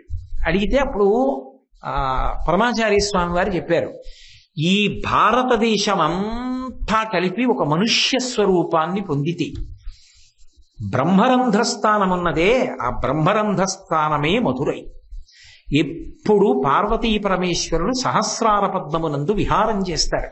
అందుకే మధురై క్షేత్రంలో అడుగు పెడితే చక్రములు 6 అని చెప్పిన యోగ విద్యలో 12 అని ఒక ప్రతిపాదన ఉంది. 12వదైనటువంటి చోట పార్వతీ పరమేశ్వరుల విహార భూమి అయిన బ్రహ్మరంధ్ర స్థానమే, మహానంద స్థానమే, యోగులు నిర్గమించేటటువంటి స్థానమే, యోగుల హృదయములు రమించే స్థానమే మధురై. అందుకే ఆయన ద్వాదశాంత స్థానమునకు వెడుతున్నానని నీతో చెప్పాడు, నీకు ద్వాదశ జ్యోతిర్లింగాలకు వెడుతున్నాడని అర్థమైంది. ఆయన మధురై వెడుతున్నాడు, ఆయన యోగ విద్యతో మాట్లాడాడు అని చెప్పారు. కాబట్టి అసలు నిజంగా యోగులందరూ రమించి కుండలిని పైకి లేపి షట్చక్ర భేదనం చేసి ఈ సహస్రార కమలంలో పార్వతీ పరమేశ్వరుల యొక్క సంయోగ దర్శనం చేస్తుంటే యోగి యొక్క నాడుల నుంచి అమృతం స్రవించి అమృతంతో తడిసిపోయినటువంటి యోగులందరూ రమించినటువంటి ప్రదేశపు యొక్క స్థితి ఏది ఉన్నదో అదే మధురై. అందుకే శంకరాచార్యుల వారు ఆ యోగ విద్యా రహస్యాన్ని ఇక్కడ ప్రతిపాదన చేస్తూ ఇది ద్వాదశాంత స్థానము సుమా, అందులో అడుగు పెట్టడం అంత గొప్ప. మధురై వెళ్ళడం, మధురైలో ఉండడం, మధురై చూడడం, మీనాక్షి దర్శనం, సోమసుందర దర్శనం అంత గొప్పవని చెప్పడానికి నానాయోగి మునీంద్ర హృన్నివసతిం వాక్యంలో కూడా ఆమె యోగీంద్రుల యొక్క మునుల యొక్క మనస్సులలో ఉంటుంది. నానా అర్థ సిద్ధి ప్రదాం, ఆవిడేమి ఇవ్వదు. అన్ని రకములైనటువంటి భోగములను భోగోపకరణములను ఆవిడ కల్పిస్తుంది. తనని నమ్ముకున్నటువంటి భక్తుడికి ఆయన జీవితంలో ఎప్పుడు ఏది అవసరమో అది అమ్మా నాకు ఇది అవసరమమ్మా అని ఆయన నోరు విప్పి అడగవలసిన అవసరం ఉండదు. ఆయన అవసరాన్ని ముందు ఆవిడ గమనించి ఆయన అవసరాన్ని ఆవిడ తీర్చేస్తుంది.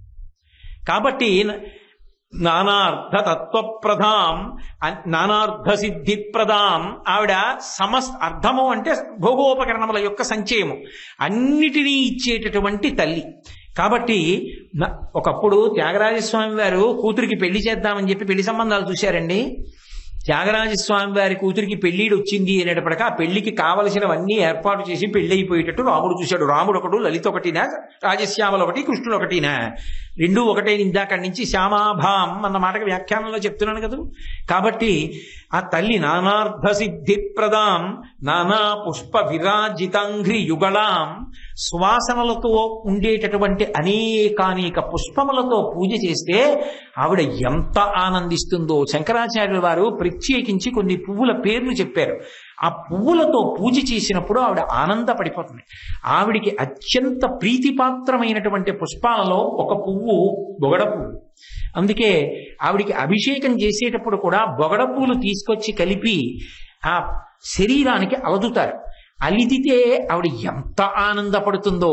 అందుకని మంచి సువాసనలతో కూడుకున్న పుష్పముల చేత పూజింపబడిన పాదపద్మములు గలది. అలాగే పారిజాత పుష్పాల మాల అమ్మవారికి, రామచంద్రమూర్తికి, హనుమకి కూడా అంత ప్రీతిపాత్రం. కాబట్టి నానా పుష్ప విరాజితాంఘ్రి యుగళాం నారాయణే నార్చితాం సాక్షాత్ స్థితికర్త అయినటువంటి నారాయణుని చేత కూడా పూజింపబడేటటువంటి తల్లి. అనేక పర్యాయాలు మీతో మనవి చేశాను. ఆమెకి కొడుకు స్థానంలో కూడా విష్ణు ఉంటారు. కరాంగుళి నఖోత్పన్న నారాయణ దశాకృతి కనుక తల్లిని పూజించినట్టుగా ఆమెని పూజిస్తాడు. శంకరాచార్యుల వారు సౌందర్యలహరిలో ఒక చోట ప్రతిపాదించారు. శృతీనాం మూర్ధానో దతిత వయౌ శేఖరతయా అన్న శ్లోకంలో చెప్తారు. అమ్మవారి పాదాలుట మన తల మీద పెట్టుకోగలిగితే, అంటే అమ్మవారు అనుగ్రహిస్తే, అప్పుడు ఒక ద్రవం ఇలా మీద పడుతుంది. అది ఎక్కడదంటే అమ్మవారి పాదాల మీద రుద్రుడు తల పెడతాడు. రుద్రుడి తలలోంచి గంగ పడుతుంటుంది. దాని పక్కన విష్ణువు తల పెడతారు. ఆయన పక్కన లక్ష్మీదేవి తలపెడుతుంది. వీళ్ళందరి తలలు పెట్టినప్పుడు ఆ తడిచినటువంటి ఆ తలలలోంచి జాలువారుతున్నటువంటి గంగా జలం అమ్మవారి పాదాలు కడిగి భక్తుడి యొక్క తల నుంచి జాలువారి కింద పడుతుంది. అదొక గొప్ప యోగ విద్య, అదొక గొప్ప భావన, అదొక తపస్సు. కాబట్టి నారాయణేనార్చితాం నాదబ్రహ్మమయీం సమస్త శబ్దముల యొక్క మూలస్థానమై ఉన్నది. ఇలా పైకి వస్తే శబ్దం అంటారు, ఆఘాతము అంటారు. దాంతో ఒకటి తగిలితే శబ్దం వస్తుంది. లోపల వాయువు పైకి వచ్చినప్పుడు నాలుక లోపల కదులుతుంటే ఆ నాలుక వెళ్ళి ఆ దవడల యొక్క పైభాగాన్ని వాటిని నొక్కుతున్నప్పుడు ఉరుసుకుంటుంది. ఉరుసుకుని శబ్దంగా మారి పైకి వస్తుంది.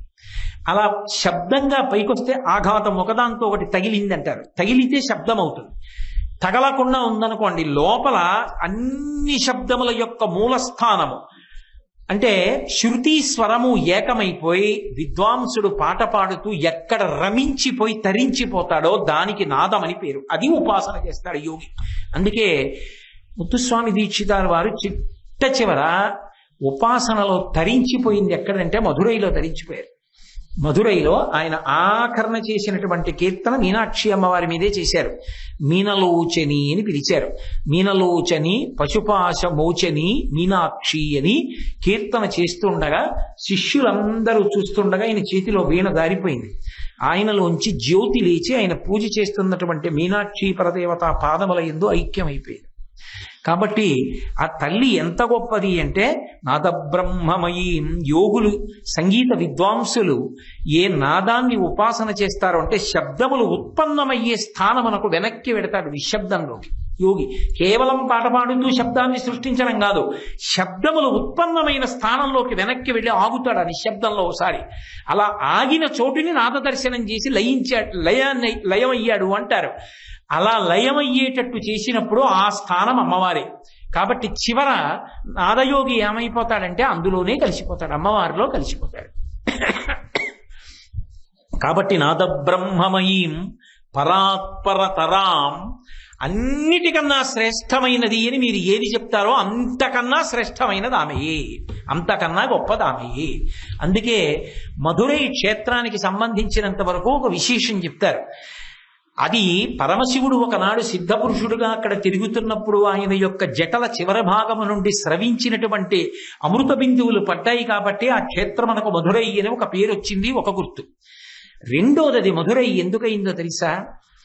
అక్కడ ఉండేటటువంటి అమ్మవారి యొక్క వైభవం అంత గొప్పది కాబట్టే గురుమండల స్వరూపిణి కనుక కనుచూపు చేత జ్ఞానాన్ని ఇస్తుంది కాబట్టి ఆవిడ గురించి చెప్పినా, ఆవిడ గురించి విన్నా, ఆవిడ గురించి ప్రతిపాదించాలన్నా ఆవిడ అనుగ్రహం లేకుండా కుదరదు. అంత గొప్ప శక్తి స్వరూపం కాబట్టి ఆమె పేరు తిన్నగా చెప్పరు. ఇప్పుడు గురువు గారు ఉన్నారనుకోండి, గురువు గారి పేరు చటుక్కని చెప్పరు, భర్త గారి పేరు చెప్పరు. ఎందుకంటే పరమ పూజనీయులైనటువంటి వారు ఎవరుంటారో వారి పేరు అనరు, గురువు గారు అంటారు. అలా మీనాక్షి అని అనలేదు శంకరాచార్యుల వారు. ఎక్కడ పంచరత్నంలో అన్నారు తప్ప ఆయన సౌందర్యలహరి శాక్తేయంగా ఆయన చేసిన అద్భుతమైనటువంటి గ్రంథం. అందులో ఎక్కడా మీనాక్షి అన్న మాట ఆయన వాడలేదు. వాడకపోవడానికి కారణం ఏంటంటే ఆ పేరు అనడమా, అంత గొప్ప తల్లి పేరుతో పిలవడమా అని అనలేదు. అనకుండా తవాపన్యే అని శ్లోకంలో చేపలతో పోల్చి సంకేతం చేశారంతే. అలాగే వ్యాస భగవానుడు కూడా అమ్మవారి నామాలన్నీ చెప్పిన లలితా సహస్రంలో మీనాక్షి అన్న పేరు మాత్రం వ్యాసుడు కూడా అనలేదు నోటితోటి. అనకుండా వక్త్రలక్ష్మీ పరివాహ చలన్వీ నాభలోచన అని మీనాక్షి అన్న పేరుని సంకేతించాడు. ఆమె కళ్ళు చేపల్లా ఉంటే, చేపలు నీళ్లలో ఉండాలి కదా, ఏ నీళ్లలో ఉంటాయి? ఏదో చిన్న వేసవికాలపు ఇంకుడు గుట్టలో ఉంటాయా? మహాసముద్రంలో పెరిగిన చేపలు. ఏమిటా మహాసముద్రం? కారుణ్యవారాంబుధిం. ఆమె యొక్క కరుణయే సముద్రం. అందులో ఆమె కన్నులు చేపలలా కదులుతూ అమృతాన్ని వర్షిస్తాయి. అందుకే ఇక్కడ మనం అమ్మవారి గురించి చెప్పినా, చదివినా, విన్నా, నమస్కరించినా ఆ తల్లి తన చూపుల చేత కాపాడుతుంది కాబట్టి మీనాక్షి. కాబట్టి అంత గొప్ప తల్లివి. పరాత్పరతరాం, ఎంత గొప్పదని చెప్పినా అంతకన్నా గొప్పదానివి నువ్వు. నానార్థతత్వాత్మికాం, ఏ పదార్థము చెప్పండి దాని తత్వం ఆమెయే. గాలి, ఆ గాలికి కదిలే గుణం ఆమెయే. నీరు, చల్లదనము, రుచి ఆమెయే.